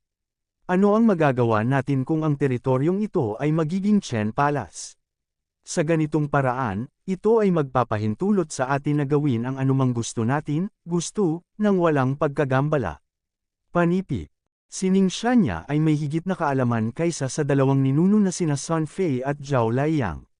Isa lang ang dahilan kung bakit naging teritoryo ng pamilya Chen ang lugar na ito, at iyon ay dapat dahil sa pagpapalitan ng mga merito ng militar sa alien battlefield. Pagmamay-ari din niya ang ilang bahagi ng pamilya Ning. Ang teritoryong ito ay ipinagpapalit din para sa mga gantimpala ng militar sa alien battlefield. Ang bentahe ng pagpapalit ng mga gantimpala ng militar para sa teritoryo sa alien battlefield ay ang teritoryong ito ay ganap na sa iyo. Gayunpaman, mayroon ding isang downside, lalo na kailangan mong protektahan ang teritoryong ito gamit ang iyong sariling lakas. Kapag ang teritoryong ito ay sa iyo, anuman ang mangyari, ang Chu Kingdom ay hindi kailanman makikialam kahit kaunti. Sa madaling salita, dapat ay mayroon kang sapat na kapangyarihan upang matiyak ang seguridad ng iyong teritoryo. Kung hindi man, kung ninakawan ka o nawasak ng iba, walang magtatanggol sa iyo, at maaari ka lamang umasa sa iyong sarili. Kabanata 156. Paano kung may fifth ako? Sa kasalukuyang lakas ng pamilya Chen, maaari ko bang panatilihin ito? Ngumisi si Ning Shanya, iniisip ang sunod-sunod na nakaalasong pakana sa kanyang puso. Hanggat mabilis na kumalat ang balitang ito, malamang na ituring ng mga pamilya sa mga nakapaligid na lungsod ang teritoryo ng Chen Mansion bilang isang malaking piraso ng taba. Noong panahong iyon, ang teritoryo ng Chen Mansion ay hindi lamang isang pagpapala, kundi isang sumpa din. Guardian, hindi ito maganda. Habang nag-iisip si Ning Shanya kung paano hikayatin ang ilang malalaking pamilya sa malapit na pumunta rito para makisalo sa isang tasa, biglang tumakbo ang isang sundalo sa takot. Bakit sobrang panik? Kumunat ang noo ni Ning Shanya at malungkot na nagtanong. Bahay ni Chen, bahay ni Chen. Nauutol na sabi ng sundalo, ngunit dahil sa sobrang pagkalito niya, hindi man lang niya masabi ang isang kompletong pangungusap. Anong problema ni Chen Mansion? Sigaw ulit ni Ning Shanya at malakas na tanong. Nagpadala ang Chen Palace ng mga tropa upang palibutan ang aming guard house. Sa wakas, ipinahayag ng sundalo ang kanyang buong kahulugan. Ano, naglakas loob siya. Galit na galit si Ning Shanya matapos itong marinig. Hindi niya ginulo si Chen Mansion, at naglakas loob si Chen Mansion na palibutan siya at bantayan ang mansyon. Labag sa batas yan. Hayaan mo akong makita. Nagpakawala si Ning Shanya ng malamig na inumin, at pagkatapos, kasama sina Patriarch Zhao at Son, ay naglakad patungo sa gate tower ng guard house. Pagtingin mula sa gate tower, nakita niya si Chen Tangshan na personal na namumuna sa grupo, pinaligiran ng mga sundalo ang bahay ng gwardya. Chen Tangshan, ano ang gusto mong gawin? Gusto mo bang magrebelde? Si Ning Shanya ay nasa itaas ng gate ng lungsod, puno ng galit ang kanyang mukha, at sinigawan niya si Ning Shanya. Ang Ningxia, Qingyang City at ang nakapalibot na 5 lungsod at 13 county ay pagmamay-ari na ngayon ng aking pamilyang Chen. Nandito ako para sabihin sa iyo na dapat mong ibigay kaagad ang kontrol sa guard house, at pagkatapos, umalis ka sa Qingyang City. Panipi. Para kay Ning Shanya na gustong kontrolin ang Qingyang City at sirain ang Chen Palace, si Chen Tangshan ay hindi magalang. Lumabas tayo sa Qingyang City, hindi masakit ang ulo mo. Ngumisi si Ning Shanya. Bagamat ang lugar na ito ay naging domain ng pamilya Chen, ang taga-suporta sa likod ni Ning Shanya ay isang bagay na kayang pukawin ng maliit na pamilyang Chen. Karaniwan siyang nasanay sa pambabala. Ngayon ang mga salita ni Chen Tangshan ay labis na ikinagalit ni Ning Shanya. Ngumisi si Chen Tangshan, Ning Shanya, alam namin na hindi kami dapat mag-usap ng palihim. Paano mo haharapin ang pamilya namin ni Chen? Nakikita ko si Chen Tangshan sa aking mga mata. Para sa kaaway na gustong pumatay sa aking pamilyang Chen, gusto mo pa rin anong uri ng paggamot? Ngayon, inuutusan kitang makaalis kaagad sa Qingyang City, at hindi ka dapat humakbang ng kalahating hakbang sa iyong buhay na walang hanggan, kung hindi, papatayin ka ng walang awa. Panipi. Tiningnan ni Ning Shanya ang siksikan na grupo ng mga disipulo ni Chen sa ibaba. Isa-isa, ang mga espadang iginuhit at mga araw na ipinutok na may nakamamatay na aura. Nagsalubong ang kanyang mga kilay. Tila nagdesisyon na si Chen Tangshan at hindi siya iiwan na buhay. Sige, nangako ang guard, Actress ako. Dapat mong iwanan ang lahat ng sandata, baluti, at lahat ng kinakailangang materyales, at hindi ka dapat kumuha ng anumang mga tahi at sinulid mula sa Qingyang City. Muling ginawa ni Chen Tangshan ang mga kondisyon. Chen Tangshan, huwag masyadong pilitin ang mga tao. Sa wakas ay nagalit si Ning Shanya nang marinig niya ang ganoong mga bastos na kondisyon. Sinabi ni Chen Tangshan, kung hindi ka sasang-ayon, mamamatay ka at bibigyan ka ng isang stick ng insenso upang isaalang-alang. Pagkatapos magsalita, inutusan ni Chen Tangshan ang isang tao na magsindi ng insenso, at pagkatapos ay hindi niya pinansin si Ning Xianya at tahimik na naghintay. Nang makita ang saloobin ni Chen Tangshan, alam ni Ning Xianya na si Chen Tangshan at ang iba pa ay determinado at hindi nagagawan ng anumang konsesyon. Anong gagawin? Sa townhouse, tinanong nina Sun Fei at Zhao Liang si Ning Xianya, napakalakas ni Chen Tangshan kaya hindi niya sila binigyan ng oras para makapag-opera. Patriarch Sun at Patriarch Zhao, ngayong napakalakas na ng magnanakaw ni Chen, dapat na tayong sumuko. Gayunpaman, ang problemang ito ay hindi malulutas. Babalik ako nang wala sa oras. Mananatili kayong dalawa sa Qingyang bayan, maging isang panloob na tugon. Panipi. Nag-isip sandali si Ning Xianya, pagkatapos ay sinabi kay Sun Fei at Zhao Liang. Mr. Ning, hindi mo kami maaaring balewalain. Ngayon ay lubos na nating nasaktan ang pamilya Chen. Mayroon lamang isang dead end sa Qingyang City. Nang marinig ang plano ni Ning Xianya, agad na nabalisa sina Sun Fei at Zhao Liang. Kung talagang umalis sila sa dalawang angkan sa Qingyang City nang walang proteksyon ng isang linya ng tropa, tiyak na papatayin sila ng Chen Palace. Sinabi ni Ning Xianya, gusto mo ba talagang sundan ako? Walang pag-aalinlangan na tumanggo sina Sun Fei at Zhao Liang. Ngayon, si Ning Xianya lang ang negel iligtas buhay nilang straw, at kailangan din nilang sakupin siya. Saglit na nag-isip si Ning Xianya, at nagsabi, maaari kong kunin ang ilan sa iyong mga katribo, ngunit hindi ito dapat masyadong marami. Pumili ka ng ilang pangunahing disipulo, at ang natitirang bahagi ng tribo ay maaari lamang mabuhay ng mag-isa, kaya mo ba? Panipi. Si Sun Fei at Zhao Liang ay may pangit na mukha. Maaari silang maging ulo ng pamilya. Sa ganoong katayuan, hindi sila mapaghihiwalay sa suporta ng angkan. Kung walang clan, ano ang pagkakaiba nila sa mga asong nangungulila? Bakit, ayaw mo ba? Nakita ni Ning Xianya ang mga pagdududa ni Sun Fei at Zhao Liang, at nagtanong siya ng husto. Narinig ni Sun Fei at Zhao Liang ang matinding kawalang kasiyahan sa tono ni Ning Xianya. Malinaw, kung magpapatuloy sila, maaari pa nilang mawala ang pagkakataong ito. Sa pag-iisip nito, walang awa na gumawa ng desisyon sina Zhao Liang at Sun Fei, at sinabing, Master Ning, sumasang-ayon kami. Sinabi ni Ning Xianya, mabuti yan, agad mong kunin ang mga piling pangunahing disipulo ng iyong dalawang lahi at sumama sa akin. Tumanggo sina Zhao Liang at Sun Fei. Kailangan nilang magdala ng sarili nilang pamilya at direktang linya. At saka, syempre mga elite sila na maraming taon ng sinanay. Limitadong kota, si Zhao at Sun, ang dalawang tagapagtanggol, ay maaaring mag-alis ng 500 tao sa pinakamarami. Sa oras na ito, dumating din si Ning Xianya sa gate ng lungsod at sinabi kay Chen Tangshan, Patriarch Chen, sumasang-ayon ako sa iyong mga tuntunin. Gayunpaman, dadalhin ko ang Sun at Zhao Patriarch at ilan mula sa dalawang lahi.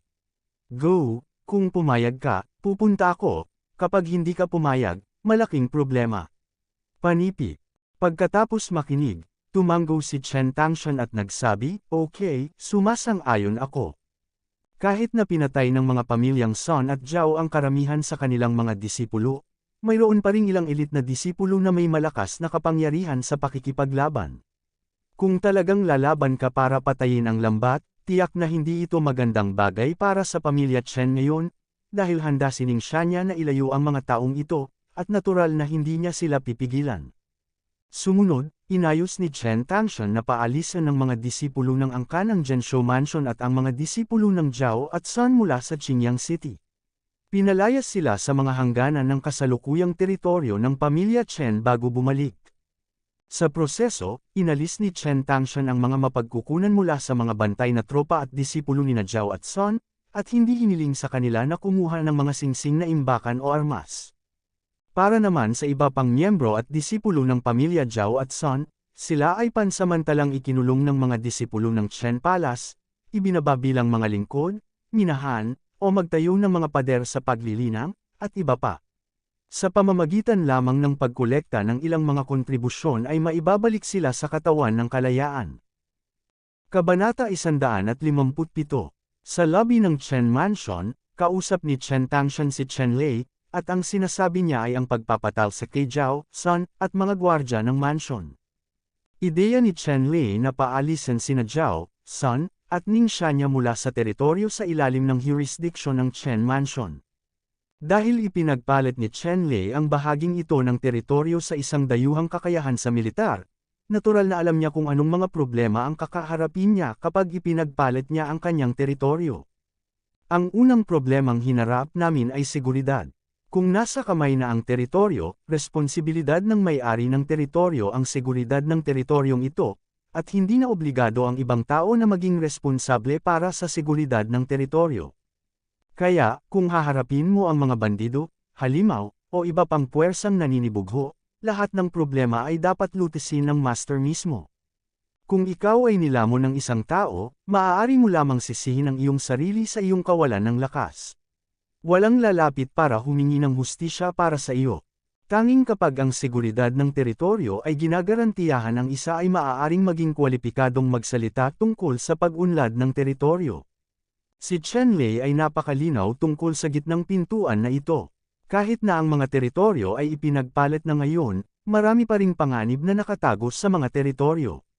Ang unang bagay ay upang malutas ang mga panloob na problema, upang mapag-usapan natin ang pakikipaglaban sa mga dayuhang magnanakaw. Kaya, agad nilang itinaboy si Ning Shanya at ang iba pa. Bagamat sinasabing sa kasalukuyang lakas ng Chen Mansion, tuluyan ng mapapawi si Ning Shanya at ang iba pa. Ngunit una, ayaw ni Chen Lei na pumatay ng sobra. Pangalawa, hindi mahina ang lakas ni Ning Shanya at ng iba pa. Kung sila ay sapilitang tinanggal, ito ay magiging isang malaking pasanin para sa Chen Mansion. Sila ay pinatalsik at Chen's house pursuing the buffer time for construction was the best choice.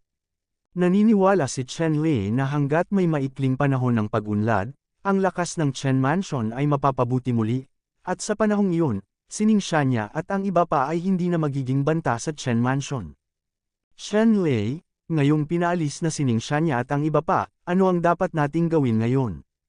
Tinanong ni Chen Tangshan si Chen Lei kung ano ang susunod na gagawin. Inilatag ni Chen Lei ang mapa, itinuro ang mapa at sinabing, Patriarch, tingnan mo itong teritoryo ng ating Chen Mansion, na nakasentro sa Broken Mountains, na umaabot sa magkabilang panig, Broken Mountain City, Qingfeng City, Qinghe City, Frost City, at Raging Wave City lahat ay nasa isang tuwid na linya. Ngayon ang 5 lungsod na ito ay nasa teritoryo ng aking pamilyang Chen, ngunit ang Broken Mountain City, Qingfeng City, Qinghe City, at Frost City ay nasa hinterland ng teritoryo ng pamilyang Chen. Tanging ang lungsod ng Kuang Tao lamang ang matatagpuan sa kaliwang pampang ng ilog Xinjiang. Madaling atakihin. Mayroon din kanang pampang ng Xinjiang River. Napakalaki ng kanyan na ito, na madaling daanan. Kailangan lang nating magtayo ng bagong lungsod sa kanyan na ito. Pagkatapos ay matatag nating mababantayan ang seguridad ng aking rehiyon sa Chen. Panipik. Si Chen Tangshan ay patuloy na tumitig sa mapa, at pagkatapos ng kaunting pag-iisip, naunawaan na niya na ang sinabi ni Chen Lei ay napakatama. Ang lupaing ito na kinokontrol ni Chen ay nasa malalim na Broken Mountain Range sa likuran niya. Masasabi rin na ang buong Broken Mountain Range ay naging backyard ng teritoryo ng pamilya Chen. Hanggat isinara nila ang Storm City at ang bagong gawang gate, imposibleng may makakapasok muli sa Broken Mountain Range. Siyempre, mapipigilan lamang nito ang mga ordinaryong tao at mga martial artist na may mababang cultivation. Kung ikaw ay isang malakas na tao sa Evil Realm, maaari ka pa ring pumasok sa Broken Mountain sa pamamagitan ng iba pang mga pamamaraan. Gayunpaman, sa kasong ito, ang panganib ng pagpasa ay tumataas ng husto. Ibig mong sabihin, magtayo ng bagong lungsod dito. Itinuro ni Chen Tangshan ang kanyang daliri sa isang lokasyon sa mapa, na siyang pangunahing lugar na iminungkahi ni Chen Lei. Oo, hanggat nagtatayo ka ng isang bagong lungsod, umaasa sa Raging Wave City at sa bagong lungsod na ito, maaari mong panatilihing mahigpit ang aking teritoryo sa Chen. Tumango si Chen Tangshan, okay, gawin mo lang ang sinasabi mo. Hindi dapat huli ang lahat. Mangyaring hilingin din sa mga may-ari ng pamilya na simulan kaagad ang pagtatayo ng lungsod. Sabi ni Chen Lei kay Chen Tangshan. Tumango si Chen Tangshan at sinabing, okay, yun lang. Ang bagong itinayong lungsod na ito ay tinatawag na Thundercloud City. Ang dahilan kung bakit pinangalan ng Thundercloud City ang lungsod na ito ay dahil iminungkahi ni Chen Lei na itayo ang lungsod na ito. Pangalawa, hindi ko alam kung swerte ba o bakit. Ang lungsod ay madalas na natatakpan ng mga ulap ng kulog, kidlat at kulog, at ito ay isang nakakatakot na lugar. Hindi masama, walang opinyon si Chen Lei sa pangalan ng bagong lungsod na ito. Matapos matukoy ang susunod na paraan ng operasyon, agad na inorganisa ni Chen Tangshan ang mga miyembro ng clan upang mag-recruit ng mga manggagawa at tagapaglingkod upang maghanda para sa pagtatayo ng Lightning Cloud City. Upang matiyak ang kaligtasan, inayos din ni Chen Tangshan ang lahat ng mga disipulo ni Chen sa Crazy Wave City at Thundercloud City. Hanggat binabantayan ang Crazy Wave City at Thundercloud City, hindi pinayagang sumulong ang mga tropa na gustong umatake sa teritoryo ng Chen Mansion. Sa pamamagitan lamang ng pagbubukas ng dalawang portal na ito posible na makapasok sa teritoryo ng Chen Mansion. At nagpasya din si Chen Lei na sa huling 6 na buwan, isang malaking defensive array ang ipapakalat sa lugar ng Chen Mansion. Ngayon ay marami na siyang array material sa kanyang mga kamay. Sa pagkakataong ito, magtatakda siya ng isang defensive array na hindi bababa sa kasing taas ng langit at lupa upang protektahan ang teritoryo ng Chen House. Aking Panginoon, nalaman na ang Chen Mansion ay masiglang nagtatayo ng bagong lungsod na tinatawag na Leon na may cultivation. Kung magtatayo ng bagong cultivation city, ang Leon at Kuwang Tao ang magiging pinakamalaking hadlang sa pag-atake sa teritoryo ng Chen Mansion. Panipik. Sa tabi ng isang tahimik na ilog sa isang maliit na tigang na bundok, pansamantalang nakaistasyon dito ang kampo ni Ning Shanya at ng iba pa. Sa oras na ito, iniulat ng scout ang pinakabagong impormasyon mula sa Chen Mansion kay Ning Shanya. Kung talagang gusto nilang itayo nila ang bagong lungsod na ito, ang teritoryo ng buong pamilya ng Chen ay hindi mauubos, at mangangailangan ito ng malaking halaga kung ito ay muling talunin. Tumingin si Ning Shanya sa mapa at alam niya sa isang sulyap na kung itatayo ng pamilya Chen ang bagong lungsod na ito at pagkatapos ay atakihin ng pamilya Chen, magiging napakahirap. Ayon sa balita ng pamilya, may kalahating buwan pa ang reinforcements para dumating. Sa kalahating buwan, sapat na para sa pamilyang Chen na bumuo ng pangunahing hugis ng isang bagong lungsod. Hindi, kailangan nating humanap ng paraan para sirain ito, plano ni Chen. Panipik. Si Ning Shanya ay pinaalis ni Chen Tangshan at iba pa mula sa bansa, ngunit hindi pa rin siya sumuko, at ang kanyang pamilya ay ipinadala upang humingi ng mga reinforcement. Malayo lang ang mga reinforcements ng pamilya, at gusto nilang sumama, kahit kalahating buwan lang. Habang nag-iisip si Ning Shanya ng mga hakbang, biglang yumanig ang lupa, at isang scout ang mabilis na lumapit kay Ning Shanya at nagsabi, "Mag-ulat sa iyong guro, maraming tao ang nakahanay sa kalsada sa bundok sa kaliwa, at makikipag-ugnayan sila sa atin." Panipik.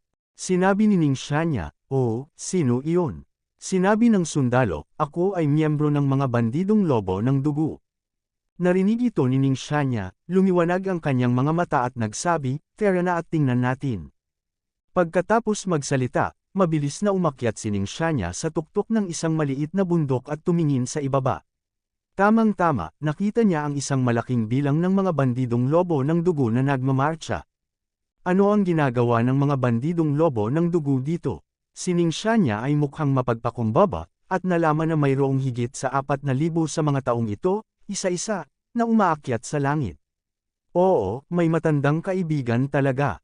Nang makita ni Ning Shanya ang pinuno ng grupo ng bandidong lobo ng dugo, nagliwanag ang kanyang mga mata at agad siyang sumigaw, ngunit ang hari ng mga tinek, si Brother Jing, ay magkaharap.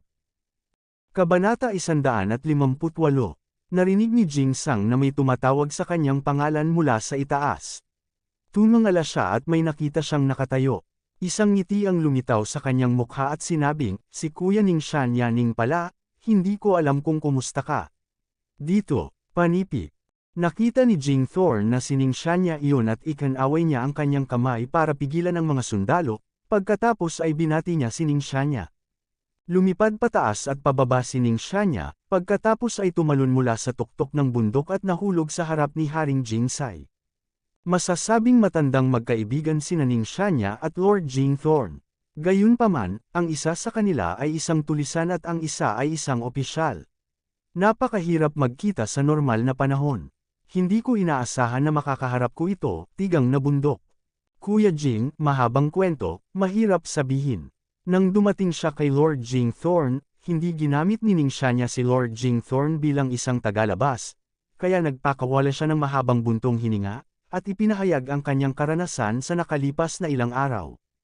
Nako, nakatanim pala talaga si Brother Ning sa kamay ng pamilya Chen na hindi inaasahan. Kung hindi ko lang nakilala si Kuya Ning, hindi ko talaga alam na magiging ganoon ang pamilya Chen, malakas. Sabi ni King Thorn. Narinig ni Ning Xianya ang mga salita ni Haring Thorn at sinabi, nakikinig kay Brother Jing, haharapin mo rin ba ang pamilya Chen?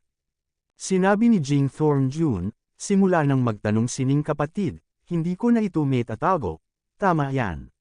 Gayunpaman, kapag pumunta tayo dito, hindi natin gagamitin ang pangalan ng pangkat ng bandidong lobo ng dugo, ngunit babaguhin niya ang kanyang pagkakakilanlan, pupunta upang kabkuban ang Chen Mansion, at papatayin siya ng dugong dumadaloy sa mga ilog, at hindi mananatili ang mga manok at aso. Panipik. O bakit ganito? Alam ni Ning Xianya ang lakas ni Mr. Jingthorn. Ito ay isang malakas na tao na umabot sa ikawalong antas ng kaharian ng masamang espiritu. Isa siya sa 7 dakilang lobo ng pangkat ng bandidong lobo ng dugo, hindi mahuhulaan ang paglilinang. Kung gusto niyang masakop ang pamilyang Chen ay maaari itong gawin sa pamamagitan ng pagtataas ng kanyang kamay, kaya bakit ito itago? Sinabi ni Jingthorn Jun, si Chen Lei sa Chen Mansion ay hindi alam kung anong swerte, at talagang sinasamba niya ang Zuan Leifeng Gate ni Zuan Tianzang. Seryosong binalaan kami ng baliw na si Lei Zuan Leifeng na Wolf King na huwag ilipat ang pamilya Chen sa 1 taon. Kaming mga Wolf Kings ay hindi nang ahas na pukawin ang baliw na Lei na iyon. Gayunpaman, ang katotohanan na ang aking pangkat ng bandidong lobo sa dugo ay hindi gumalaw sa pamilya Chen ay hindi nangangahulugan na ang ibang mga puwersa ay hindi makagalaw. This time nandito kami para baguhin ang status namin at patayin ang pamilya Chen. Ang mga manok at aso ay hindi mananatili, at pagkatapos gawin ang malaking kaso na ito, iiwan nila ang mga bandidong lobo ng dugo at mananatiling hindi nagpapakilalang magpakailanman. Panipik. Bagamat binalaan ni Lei Madman ang Wolf King na huwag ilipat ang pamilya Chen sa loob ng 1 taon, kung gaano ka-arrogant ang Wolf King. Bagamat pansamantala siyang sumang-ayon kay Lei Meng, ayaw niyang pigilan ni Lei Meng. Higit pa rito, sa pagkakataong ito, ang hari ng lobo ay nagkaroon muli ng tulong ng isang misteryosong kapangyarihan, at ang kapangyarihang iyon ay sapat na upang tulungan siyang labanan ang paghihiganti ni Lei Meng, kaya't ang hari ng lobo ay hindi na makapaghintay na magbuhos ng dugo ang Haring Thorn para kay Chen, pamilya. Kaya lang, bagamat may mga card na maaaring makahadlang sa paghihiganti ni Lei Meng, ang Wolf King ay talagang medyo natatakot kay Lei Meng, kaya't may ilang mga face-saving projects pa rin ang kailangang isagawa. Sa makatuwid, inutusan ng Wolf King si Master Jingthorn na magpanggap na isa pang puwersa, ibuhos ang dugo ni Chen Jiazuang, at itago ang kanyang pangalan pagkatapos, upang kahit na dumating si Lei Meng sa pintuan, mayroon silang dahilan para sabihin ito. Nakinig si Ning Xianya, bahagyang kumislap ang kanyang mga mata, at nagtanong, hindi ko alam kung anong puwersa ang natagpuan ng kapatid ni Jing upang takpan ito. Umiling si Jing Sang at nagsabi, hindi pa, ngunit napakaraming bandido sa lugar na ito, at ang iba't ibang puwersa ay magkakaugnay at komplikado. Hindi madaling maghagis ng banner. Sinabi ni Ning Xianya, Brother Jing, paano naman ang banner ng Ning House ko? Ang aking Ning Mansion ay orihinal na gustong kontrolin ang Qingyang City sa kanyang mga kamay. Ang hindi ko inaasahan ay mabibigo sa kritikal na sandali. Polihis na guhit. Umiling si Ning Xianya at sinabi sa kanya ang tungkol sa kanyang mga plano sa Qingyang City sa loob ng mahigit kalahating taon. Kung magagamit niya ang kapangyarihan ni Lord Jingthorn, makakapaghiganti siya at makakabalik pa ng hindi naghihintay sa pagdating ng pamilya ng mga reinforcement ng Qingyang City. Para naman sa ama ni Chen Lei na si Lei Meng, mas gugustuhin niyang huwag matakot sa kanyang pamilya. Ganyan pala, Kung magagamit mo ang banner ng pamilya Ning, mas mabuti. Narinig ni Jingsang ang kahilingan ni Ning Shanya, at naisip niyang tulog na talaga siya at may nagpadala ng unan. Bagamat mainam na gumamit ng mga banner ng random, hindi ka maaaring mag-imbestiga. Ngunit kung ito ay nasa ilalim ng bandila ng pamilyang Ning, kahit na tanungin ni Lei Meng ang mga investigador, tiyak na wala siyang makikitang problema. Sige, gawin mo lang ang sinabi mo, Kuya Ning. Ang magkabilang partido ay nataman at kinumpirma ang kanilang mga hangarin sa pakikipagtulungan. Kuya Ning, hindi ko alam kung kilala mo ang taong ito. Nakita ni Jingsang na naabot niya ang intensyon na makipagtulungan kay Ning Shanya, kinuha ang kanyang larawan, at nagtanong tungkol kay Ning Shanya. Hindi ba ito si Chen Li mula sa pamilya Chen? Nakilala ni Ning Shanya ang taong nasa larawan sa isang sulyap at sinabi. Ano, si Chen Li? Nang marinig ito, bumangon si Master Jing Thorn na may layuning pumatay, at nagtanong sa malalim na boses.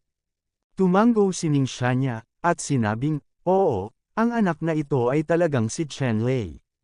Maaari kong ginagarantiyahan ito mula sa tuktok ng aking ulo.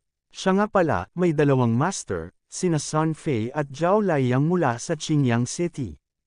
Halos manood sila, lalong imposible para kay Chen Li na aminin ang kanyang mga pagkakamali kapag siya ay lumaki. Kung hindi ka naniniwala, maaari mong hilingin sa kanila na pumunta at kilalanin ito ng sama-sama. Panipi. Sige, sabay na tayo dun. Tumango si Jing Thorn Jun, naniwala siya sa kanyang puso para sa 8 hanggang 9 na puntos, ngunit kailangan pa rin niyang gumawa ng panghuling kumpirmasyon. Ang binata sa larawan ay ang pumatay sa 1,000 sa kanyang mga piling tao. Nagpadala si Master Jingsang ng mga tao para magtanong tungkol sa paligid nitong nakaraang 2 araw, ngunit wala siyang natanggap na balita. Hindi niya inaasahan iyon, dito sa Ning Shanya ngayon. Kunin ang sagot. Hindi nagtagal, ang dalawa ay sumugod sa kampo kung saan sila nakatalaga sa Ning Shanya at nakilala sina Sun Fei at Zhao Liang. Patriarch Sun, Patriarch Zhao, ito si Lord Jing Thorn, isa sa mga unang lobo ng Blood Wolf Bandit Group, kilala niyo ang isa't isa. Matapos makilala ni Ning Shanya sina Sun Fei at Zhao Liang, ipinakilala niya ang pagkakakilanlan ni King Thorn kina Sun Fei at Zhao Liang. Ano, ang taong ito ay isa sa 7 mga bandidong lobo ng dugo. Nang marinig ang pagpapakilala ni Ning Shanya, parehong nagulat sina Sun Fei at Zhao Liang. 6 na buwan na ang nakalilipas, nakipagsanib puwersa din sila sa pamilyang Chen para alisin ang bandit squad ng Blood Wolf Bandit Group. Ngayon ay nakatayo sila malapit sa Blood Wolf. Sa harap ng mga lobo sa pangkat ng bandido, ang lahat ay ganap na hindi mahuhulaan at good luck. Patriarch Sun at Patriarch Zhao, alam ko na minsan ay nagkaroon kayo ng away sa aking Blood Wolf Bandit Group, ngunit lahat ng ito ay dahil sa pamilya Chen. Tapos na ito, binaligtad namin ang artikulong ito. Kinansela ang isang suntok, malayo pa ang mararating. Dapat tayong magkaisa at magtulungan ng taos-puso. Panipi. Si Jing Thorn ay karapat-dapat na maging isa sa mga lobo, malalim ang lungsod. Ilang salita lang at nalutas na ang mga nakaraang hinaing ng lahat. Parehong nabigla sina Ancestor Sun Fei at Zhao Liang. Akala nila ay tatanungin sila ni Xingxi, ngunit hindi nila inasahan na madaling matuklasan ang artikulong ito. Agad namang tumawa ang dalawa at sinabing, tama si Master Jing. Nasa pamilya Chen pa rin ang ugat ng problemang ito. Parehong bulag na sumunod ang pamilya namin. Simula noon, marami na kaming reklamo sa isa't isa. Nakita ni Jing Thorn na nawala ang pagdududa ni na Sun Fei at Zhao Liang, at pagkatapos ay kinuha niya ang larawan at sinabi, may isa pang bagay na bumabagabag sa 2 patriarch, nakikilala mo ba ang 2 taong ito?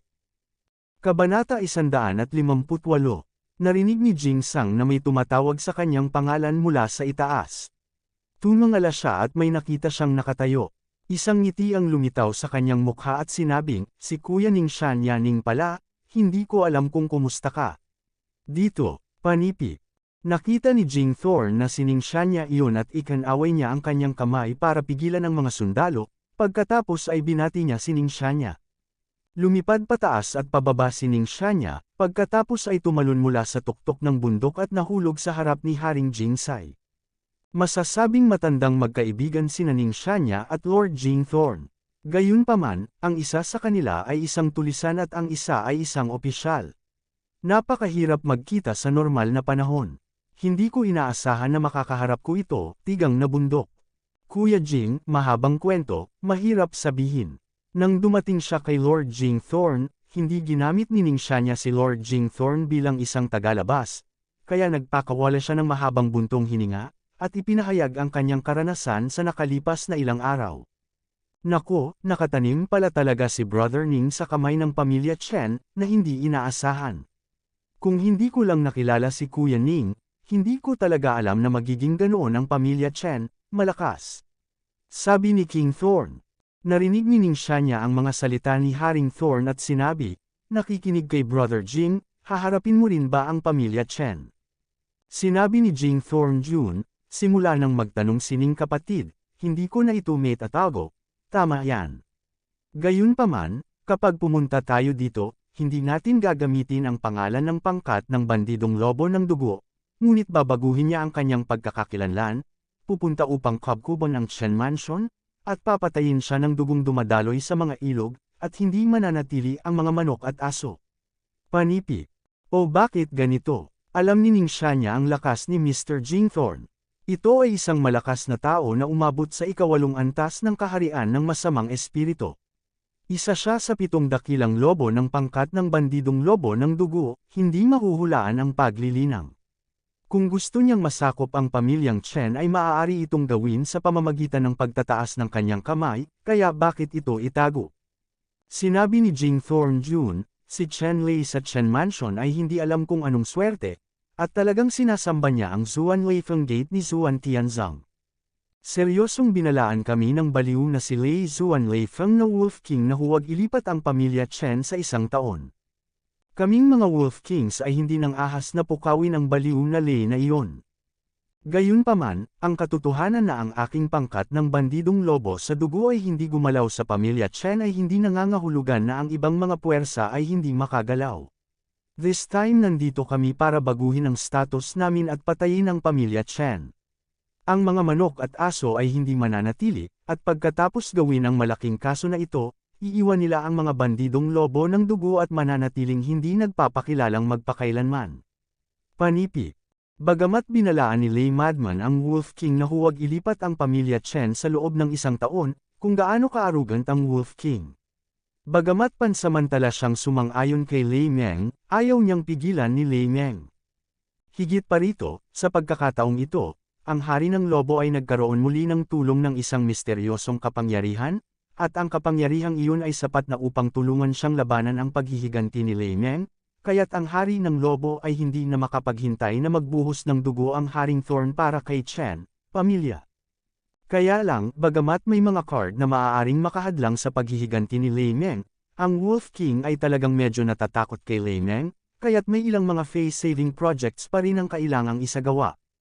Sa makatuwid, inutusan ng Wolf King si Master Jing Thorn na magpanggap na isa pang puwersa, ibuhos ang dugo ni Chen Jiazuang, at itago ang kanyang pangalan pagkatapos, upang kahit na dumating si Lei Meng sa pintuan, mayroon silang dahilan para sabihin ito. Nakinig si Ningxia niya, bahagyang kumislap ang kanyang mga mata, at nagtanong, hindi ko alam kung anong puwersa ang natagpuan ng kapatid ni Jing upang takpan ito. Umiling si Jing Sang at nagsabi, hindi pa, ngunit napakaraming bandido sa lugar na ito, at ang iba't ibang puwersa ay magkakaugnay at komplikado. Hindi madaling maghagis ng banner. Sinabi ni Ningxia niya, Brother Jing, paano naman ang banner ng Ning House ko? Ang aking Ning Mansion ay orihinal na gustong kontrolin ang Qingyang City sa kanyang mga kamay. Ang hindi ko inaasahan ay mabibigo sa kritikal na sandali. Polihis na guhit. Umiling si Ningxia niya at sinabi sa kanya ang tungkol sa kanyang mga plano sa Qingyang City sa loob ng mahigit kalahating taon. Kung magagamit niya ang kapangyarihan ni Lord Jing Thorn, makakapaghiganti siya at makakabalik pa ng hindi naghihintay sa pagdating ng pamilya ng mga reinforcement ng Qingyang City. Para naman sa ama ni Chen Lei na si Lei Meng, mas gugustuhin niyang huwag matakot sa kanyang pamilya. Ganyan pala, kung magagamit mo ang banner ng pamilya Ning, mas mabuti. Narinig ni Jing Sang ang kahilingan ni Ningxia niya, at naisip niyang tulog na talaga siya at may nagpadala ng unan. Bagamat mainam na gumamit ng mga banner ng random, hindi ka maaaring mag-imbestiga. Ngunit kung ito ay nasa ilalim ng bandila ng pamilyang Ning, kahit natanungin ni Lei Meng ang mga investigador, tiyak na wala siyang makikitang problema. Sige, gawin mo lang ang sinabi mo, Kuya Ning. Ang magkabilang partido ay nataman at kinumpirma ang kanilang mga hangarin sa pakikipagtulungan. Kuya Ning, hindi ko alam kung kilala mo ang taong ito. Nakita ni Jing Sang na naabot niya ang intensyon na makipagtulungan kay Ning Shanya, kinuha ang kanyang larawan, at nagtanong tungkol kay Ning Shanya. Hindi ba ito si Chen Li mula sa pamilya Chen? Nakilala ni Ning Shanya ang taong nasa larawan sa isang sulyap at sinabi. Ano, si Chen Li? Nang marinig ito, bumangon si Master Jing Thorn na may layuning pumatay, at nagtanong sa malalim na boses. Tumango si Ning Shanya, at sinabing, oo, ang anak na ito ay talagang si Chen Li. Maaari kong ginagarantiyahan ito mula sa tuktok ng aking ulo. Siya nga pala, may dalawang master, sina Sun Fei at Zhao Liang mula sa Qingyang City. Halos manood sila, lalong imposible para kay Chen Li na aminin ang kanyang mga pagkakamali kapag siya ay lumaki. Kung hindi ka naniniwala, maaari mong hilingin sa kanila na pumunta at kilalanin ito ng sama-sama. Panipi. Sige, sabay na tayo dun. Tumango si Jing Thorn Jun, naniwala siya sa kanyang puso para sa 8 hanggang 9 na puntos, ngunit kailangan pa rin niyang gumawa ng panghuling kumpirmasyon. Ang binata sa larawan ay ang pumatay sa 1,000 sa kanyang mga piling tao. Nagpadala si Master Jing Sang ng mga tao para magtanong tungkol sa paligid nitong nakaraang 2 araw, ngunit wala siyang natanggap na balita. Hindi niya inaasahan iyon, dito sa Ning Shanya ngayon. Kunin ang sagot. Hindi nagtagal, ang dalawa ay sumugod sa kampo kung saan sila nakatalaga sa Ning Shanya at nakilala sina Sun Fei at Zhao Liang. Patriarch Sun, Patriarch Zhao, ito si Lord Jing Thorn, isa sa mga unang lobo ng Blood Wolf Bandit Group, kilala niyo ang isa't isa. Matapos makilala ni Ning Shanya sina Sun Fei at Zhao Liang, ipinakilala niya ang pagkakakilanlan ni King Thorn kina Sun Fei at Zhao Liang. Ano, ang taong ito ay isa sa 7 mga bandidong lobo ng dugo. Nang marinig ang pagpapakilala ni Ning Shanya, parehong nagulat sina Sun Fei at Zhao Liang. 6 na buwan na ang nakalilipas, nakipagsanib puwersa din sila sa pamilyang Chen para alisin ang bandit squad ng Blood Wolf Bandit Group. Ngayon ay nakatayo sila malapit sa Blood Wolf. Sa harap ng mga lobo sa pangkat ng bandido, ang lahat ay ganap na hindi mahuhulaan at good luck. Patriarch Sun at Patriarch Zhao, alam ko na minsan ay nagkaroon kayo ng away sa aking Blood Wolf Bandit Group, ngunit lahat ng ito ay dahil sa pamilya Chen. Tapos na ito, binaligtad namin ang artikulong ito. Kinansela ang isang suntok, malayo pa ang mararating. Dapat tayong magkaisa at magtulungan ng taos-puso. Panipi. Si Jing Thorn ay karapat-dapat na maging isa sa mga lobo, malalim ang lungsod. Ilang salita lang at nalutas na ang mga nakaraang hinaing ng lahat. Parehong nabigla sina Ancestor Sun Fei at Zhao Liang. Akala nila ay tatanungin sila ni Xingxi, ngunit hindi nila inasahan na madaling matuklasan ang artikulong ito. Agad namang tumawa ang dalawa at sinabing, tama si Master Jing. Nasa pamilya Chen pa rin ang ugat ng problemang ito. Parehong bulag na sumunod ang pamilya namin. Simula noon, marami na kaming reklamo sa isa't isa. Nakita ni Jing Thorn na nawala ang pagdududa ni na Sun Fei at Zhao Liang, at pagkatapos ay kinuha niya ang larawan at sinabi, may isa pang bagay na bumabagabag sa dalawang patriarch, nakikilala mo ba ang 2 taong ito? Kabanata 159. Tiningnan ni na Sun Fei at Zhao Liang ang larawan. Ang larawang ito ay ipininta ng maganda. Hindi si Chen Li, pero sino pa? Master Jing, naging abo ang taong ito, at kilala namin siya bilang Chen Li. Sina Sun Fei at Zhao Liang ay nagngangalit ang kanilang mga ngipin at sinabing pareho silang napupuot kay Chen Li kaysa kay Chen Tangshan, kaya nakilala nila ang larawang ito nang makita nila ito. Magaling si Chen Li, handa ka bang sumama sa akin sa Qingyang City at hugasan si Chen Jiazuang? Tinukoy ni Jing Thorn King ang pagkakakilanlan ni Chen Li, siya ay mamamatay tao at gamulong. Hindi siya makapaghintay ng ilang sandali, at hindi na siya makapaghintay na patayin ang Qingyang City ngayon. Mabuti, Sumang-ayon sina Sun Fei at Zhao Liang at itinaboy ni Chen Lei at Chen Tangshan palabas ng Qingyang City at naging mga asong naulila. Para kay Sun Fei at Zhao Liang, ito ay isang kahihiyan sa buong buhay. Gamitin ang dugo ng pamilya Chen para hugasan ito ng malinis. Tungkol naman sa Ning Sanya, syempre may dahilan para pumunta. Ang dahilan kung bakit siya inilipat sa Qingyang City ay dahil sa isang malaking figure sa pamilya. Ngayong hindi pa tapos ang kanyang gawain, paano siya magkakaroon ng mukha na bumalik para sa negosyo? Kung sakaling bumalik siya ng ganito, malamang nahaborin siya ng balat. Okay, dahil lahat ay sumasang-ayon, pagkatapos ay aalis kami kaagad at pumunta sa Qingyang City. Gumawa ng desisyon si Jing Thorn at agad na naglabas ng utos. Lahat ng miyembro ng Blood Wolf Bandits, isa-isang maglalagay ng mask, blood cloak at maging blood bows at blood swords na kumakatawan sa Blood Wolf Bandit logo sa storage ring. Ang mga ito ay hindi muna gagamitin, ngunit ilalabas.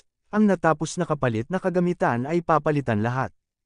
Kung tungkol kay Chen Lei at Chen Tangshan, hindi pa nila alam. Isa na namang labanan, papalapit sa Qingyang City. Nag-aayos pa sila ng lakas tao para itayo ang bagong lungsod ng Thundercloud City. Patriarch, ang ating defensive power dito ay masyadong mahina. Nang suriin nina Chen Lei at Chen Tangshan ang lokasyon ng kuta ng Thundercloud City, sinabi ni Chen Lei na labis na nag-aalala. Ang pamilya Chen ay nailipat na ngayon ng isang malaking halaga ng teritoryo, ngunit ang kapangyarihan ng pamilya Chen ay hindi nagawang ipagtanggol ang ganoong piraso ng taba. Dapat mong malaman na ang dating pamilyang Chen, kahit nasa Qingyang City, ay hindi maaaring mangibabaw sa buong pamilya. Higit pa rito, ito ay nasa 5 lungsod at 13 county, na lahat ay kabilang sa pamilyang Chen.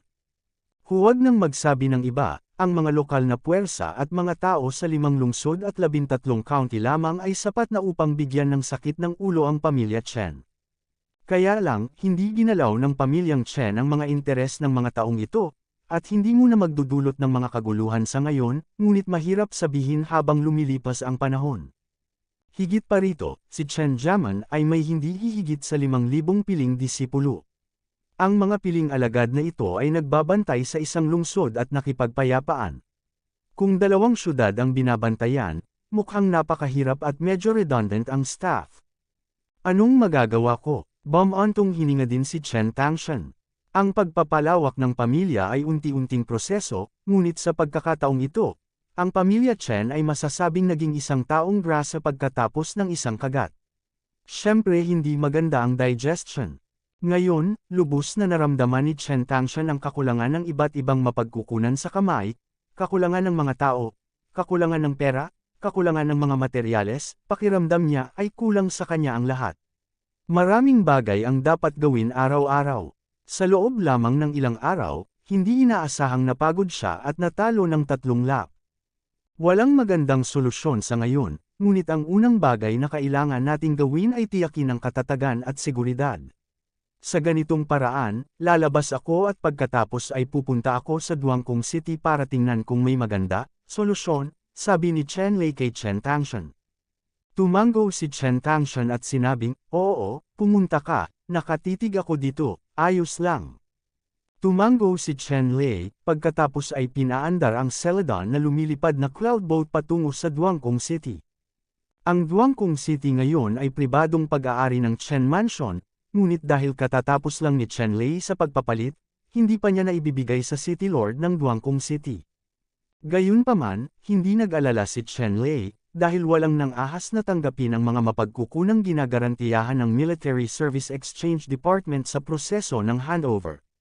Dumating si Chen Lei sa Duangkong City sa pagkakataong ito, at muling pumunta sa Military Merit Exchange Department, at natagpuan si Yu Feng, ang taong namamahala sa Military Merit Exchange Department. Kuya Yu, nandito na naman ako para guluhin ka. Nang makita ni Chen Lei si Yu Feng, naging masigasig siya. Kuya Chen, hindi mo kailangang maging magalang. Huwag mag-atubiling magbanggit ng anuman. Hanggat kaya ko, gagawin ko ang best ko. Sina Yu Feng at Chen Lei ay nagkita sa unang tingin at alam nila kung ano ang ibig sabihin ng makakuha ng 100,000 dayuhang merito ng militar, kaya sila ay naging masigasig kay Chen Lei. Si Chen Lei ay dumiretso sa punto at sinabing, Brother Yu, ipinagpalit ko ang 100,000 merito ng militar para sa isang malaking teritoryo, ngunit ang aking pamilyang Chen ay masyadong mahina ngayon, ngunit hindi nito may pagtanggol ang teritoryong ito. Gusto kong tanungin si Brother Yu, maaari mo akong tulungang makipag-ugnayan sa ilang mga tao, gagamitin ko ang mga taong ito sa isang tiyak na tagal ng panahon upang protektahan ang seguridad ng teritoryo ng aking pamilyang Chen. Panipi. Sa pagkakataong ito ay pumunta si Chen Lei kay Yufeng para humingi ng tulong. Ito ay hindi makatutuhanang magkaroon ng sapat na lakas sa maikling panahon. Gayunpaman, posible pa rin kumuha ng ilang tao para tumulong sa Chen Mansion habang pinapanatili ang seguridad ng teritoryo. Kaya, direktang pumunta si Chen Lei kay Yufeng, at si Yufeng lang ang makakahanap ng taong gusto niyang kunin. Ano, gusto mo bang kumuha ng mga sundalong nagretiro na sa alien battlefield para tulungan kang panatilihing ligtas ang iyong teritoryo? Matapos marinig ni Yufeng ang iniisip ni Chen Lei, hindi niya naiwasang tumahimik. Hindi niya inaasahan na tatamaan ni Chen Lei ang mga retiradong veterano na ito ng kanyang mga ideya. Oo, si Kuya Yu lang ang makakatulong sa bagay na ito. Mangyaring huwag tumanggi.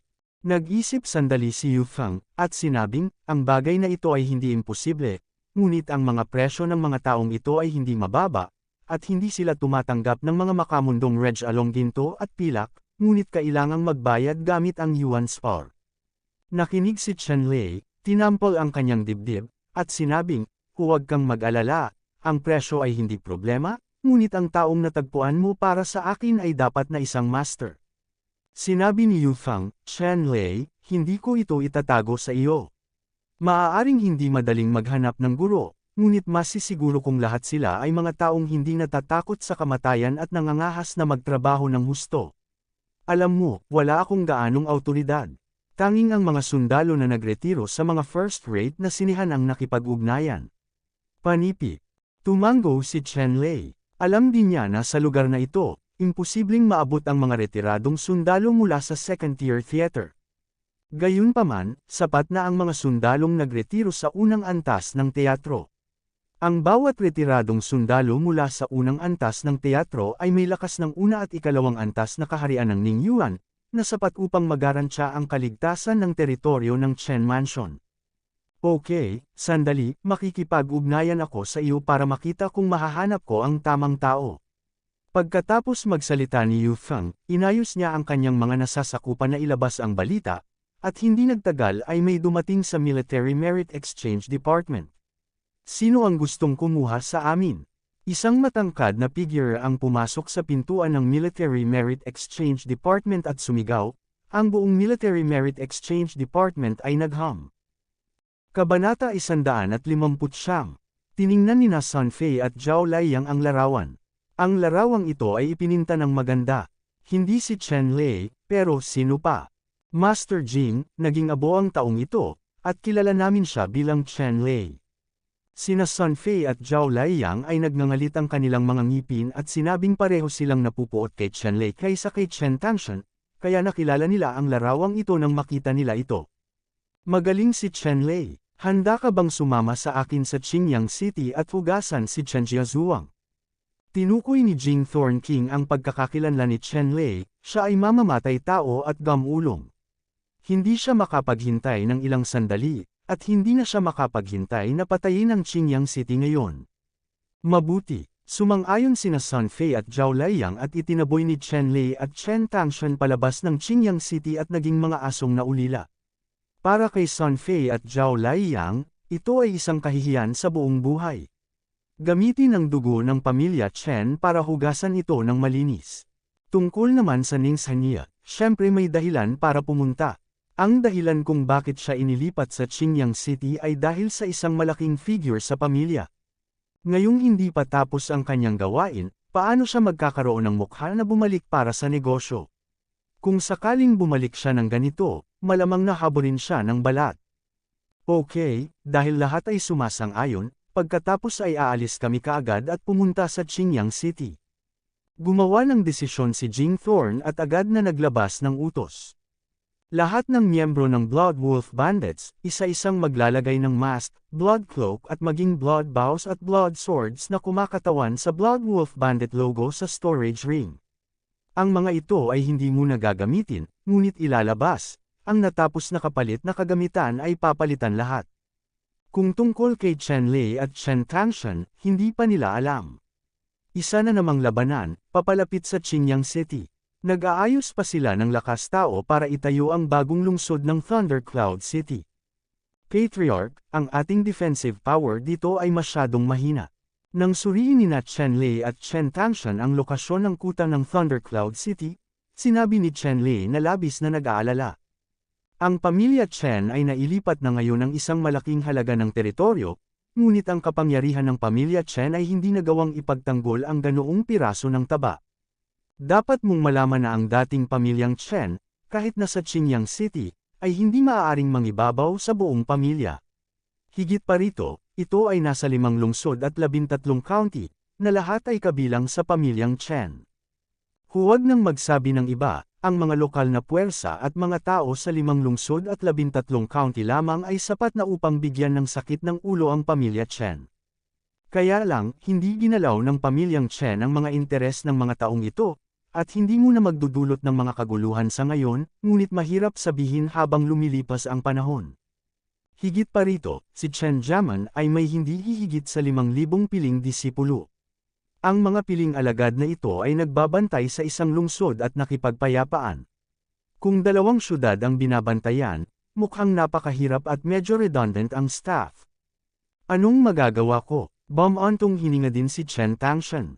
Ang pagpapalawak ng pamilya ay unti-unting proseso, ngunit sa pagkakataong ito, ang pamilya Chen ay masasabing naging isang taong grasa pagkatapos ng isang kagat. Siyempre hindi maganda ang digestion. Ngayon, lubos na naramdaman ni Chen Tangshan ang kakulangan ng iba't ibang mapagkukunan sa kamay, kakulangan ng mga tao, kakulangan ng pera, kakulangan ng mga materyales, pakiramdam niya ay kulang sa kanya ang lahat. Maraming bagay ang dapat gawin araw-araw. Sa loob lamang ng ilang araw, hindi inaasahang napagod siya at natalo ng 3 lap. Walang magandang solusyon sa ngayon, ngunit ang unang bagay na kailangan nating gawin ay tiyakin ang katatagan at seguridad. Sa ganitong paraan, lalabas ako at pagkatapos ay pupunta ako sa Duangkong City para tingnan kung may maganda, solusyon, sabi ni Chen Lei kay Chen Tangshan. Tumango si Chen Tangshan at sinabing, oo, pumunta ka, nakatitig ako dito. Ayos lang. Tumango si Chen Lei, pagkatapos ay pinaandar ang Celadon na lumilipad na cloud boat patungo sa Duangkong City.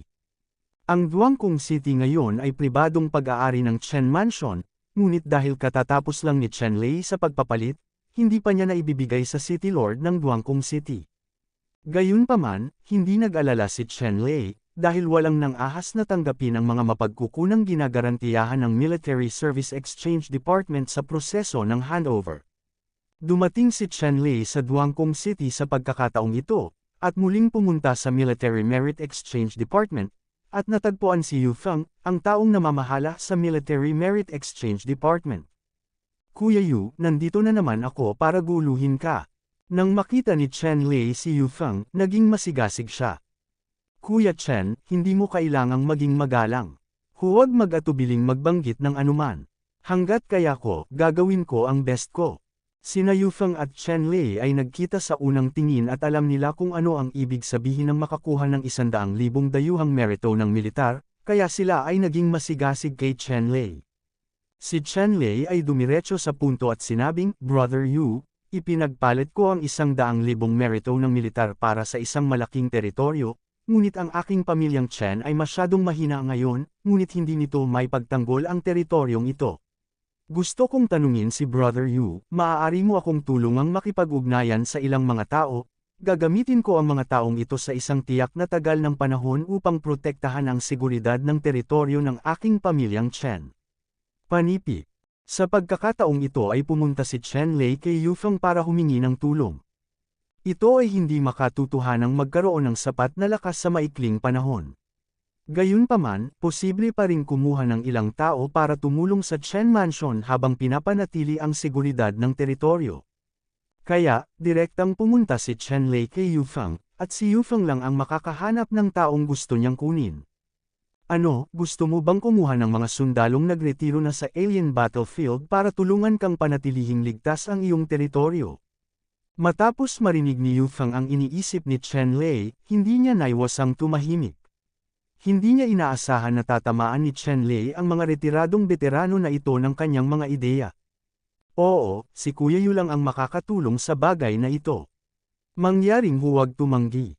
Nag-isip sandali si Yufeng, at sinabing, ang bagay na ito ay hindi imposible, ngunit ang mga presyo ng mga taong ito ay hindi mababa, at hindi sila tumatanggap ng mga makamundong reg along ginto at pilak, ngunit kailangang magbayad gamit ang yuan spar.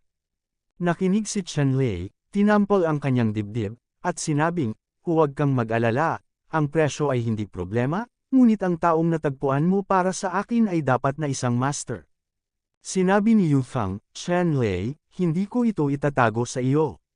Maaaring hindi madaling maghanap ng guro, ngunit masisiguro kung lahat sila ay mga taong hindi natatakot sa kamatayan at nangangahas na magtrabaho ng husto.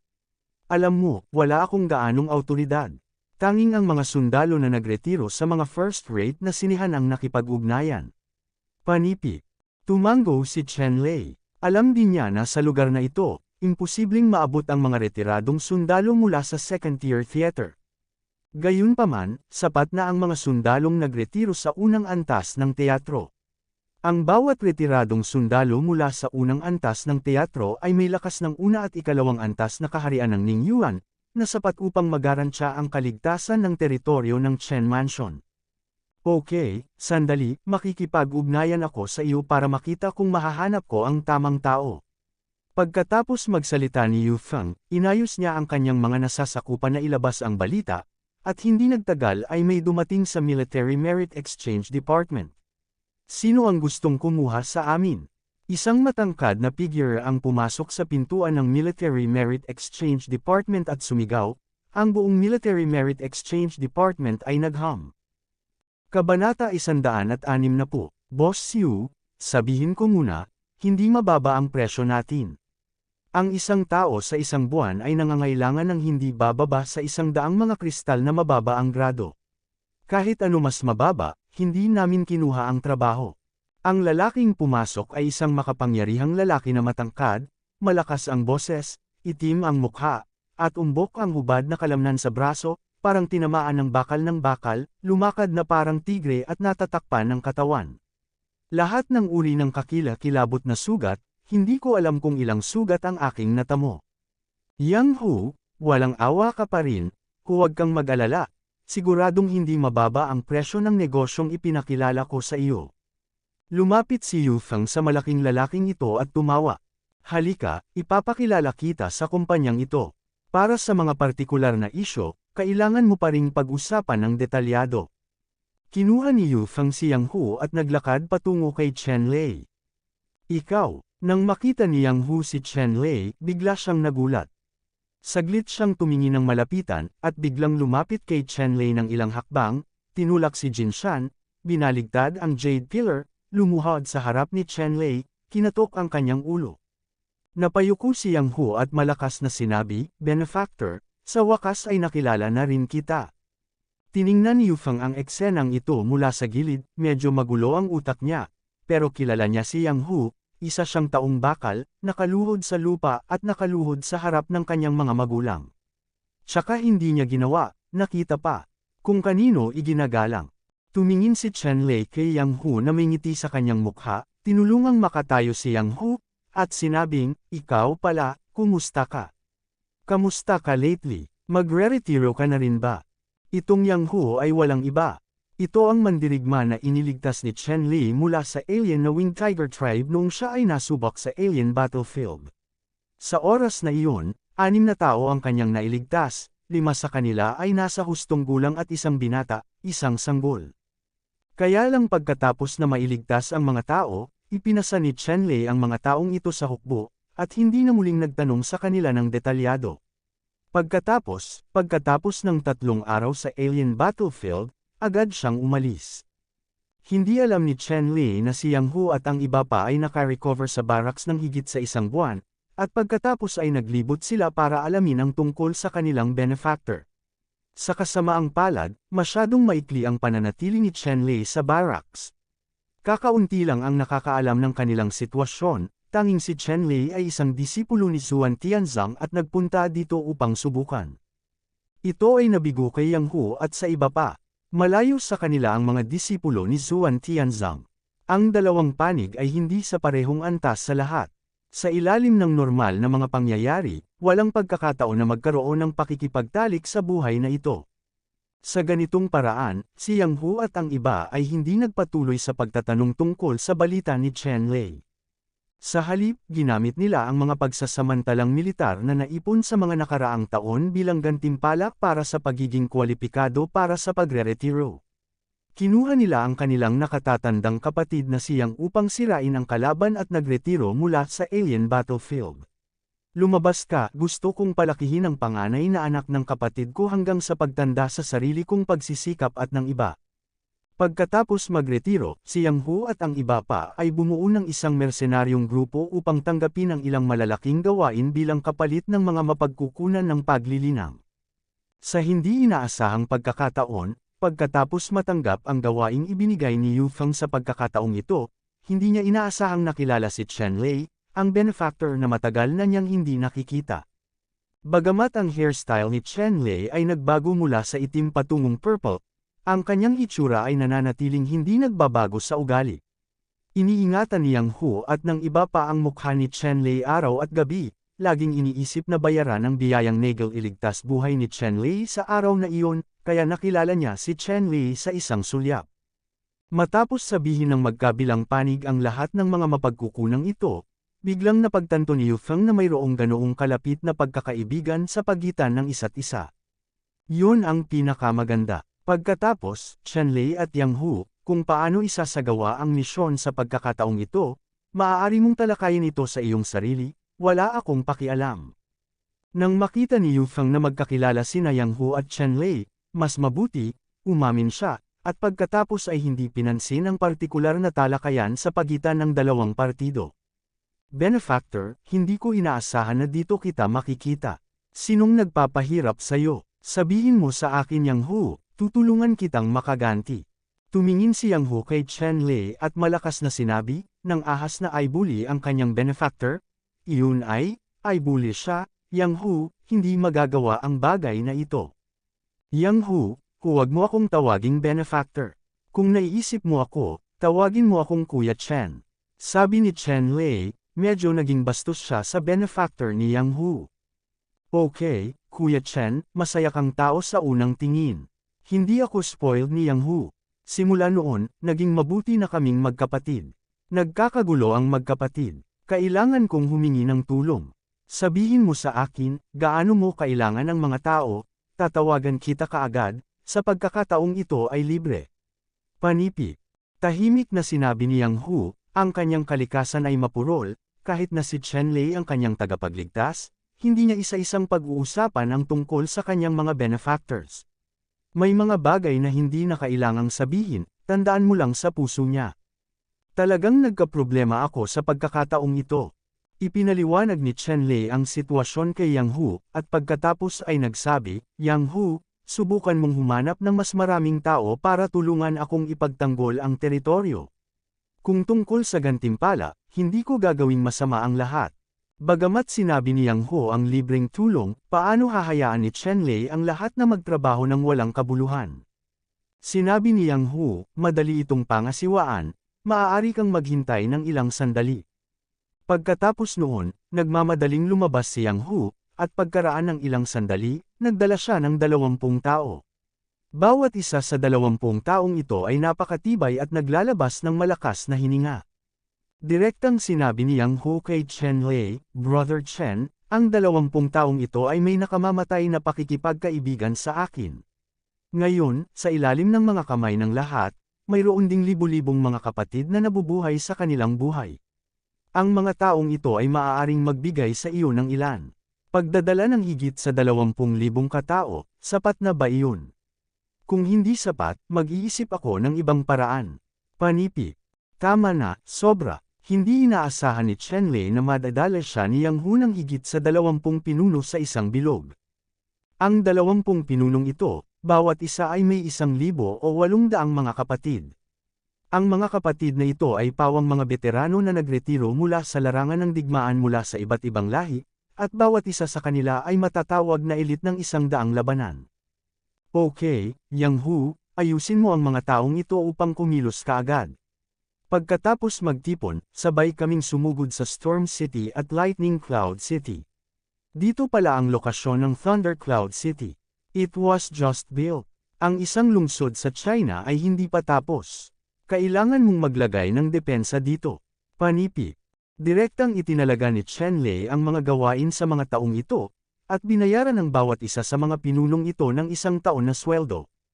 Ang kasalukuyang pagtatansya ni Chen Lei ay sapat na upang gamitin ang mga taong ito ng higit sa 10 taon. Gayunpaman, makalipas ang 1 taon, naniniwala si Chen Lei na magkakaroon ng sariling defensive power ang Chen Mansion nang walang tulong ng mersenaryong grupong ito. Ang mga pinuno ng mga mersenaryong grupong ito ay pawang mga retiradong elite na sundalo mula sa larangan ng digmaan ng dayuhang lahi. Kailangan lang ipadala ni Chen Lei ang topographic na mapa, kung paano mag-deploy ng mga depensa, kung paano ayusin ang mga bantay, at tambangan sila, kanilang sariling hanay ng mga plano. Hindi nagtagal, lahat ng miyembro ng mersenaryong grupong ito ay nagtipon, at ginamit ni Chen Lei ang Tier 2 Xuantian Flying Ship para ihatid ang lahat ng mga taong ito sa Crazy Wave City at Thunder Cloud City. Ang Xuantian Flying Boat na ginamit ni Chen Lei ay natural na matatagpuan sa storage ring ni Hu Shenkui. Bagamat ang Xuantian Flying Boat na ito ay Tier 2 lamang, ito ay mas mataas sa laki at carrying capacity. Maaaring mag-load ng 2 ng sabay-sabay. Mahigit sa 10,000 katao, kahit na ang bilis ng paglipad ay bahagyang mas mabagal, ito ay napakaangkop para sa transportasyon ng mga tropa. Sa katunayan, ang pangalawang tier na Xuantian Flying Boat na ito ay gumaganap bilang isang troop transport ship. Kalaunan ay itinigil ito at iningatan bilang isang alaala ni Hu Shenkui. Kung hindi, sa kanyang pananaw, paano siya magiging interesado dito? Malaki, hanggal na lumilipad na barko.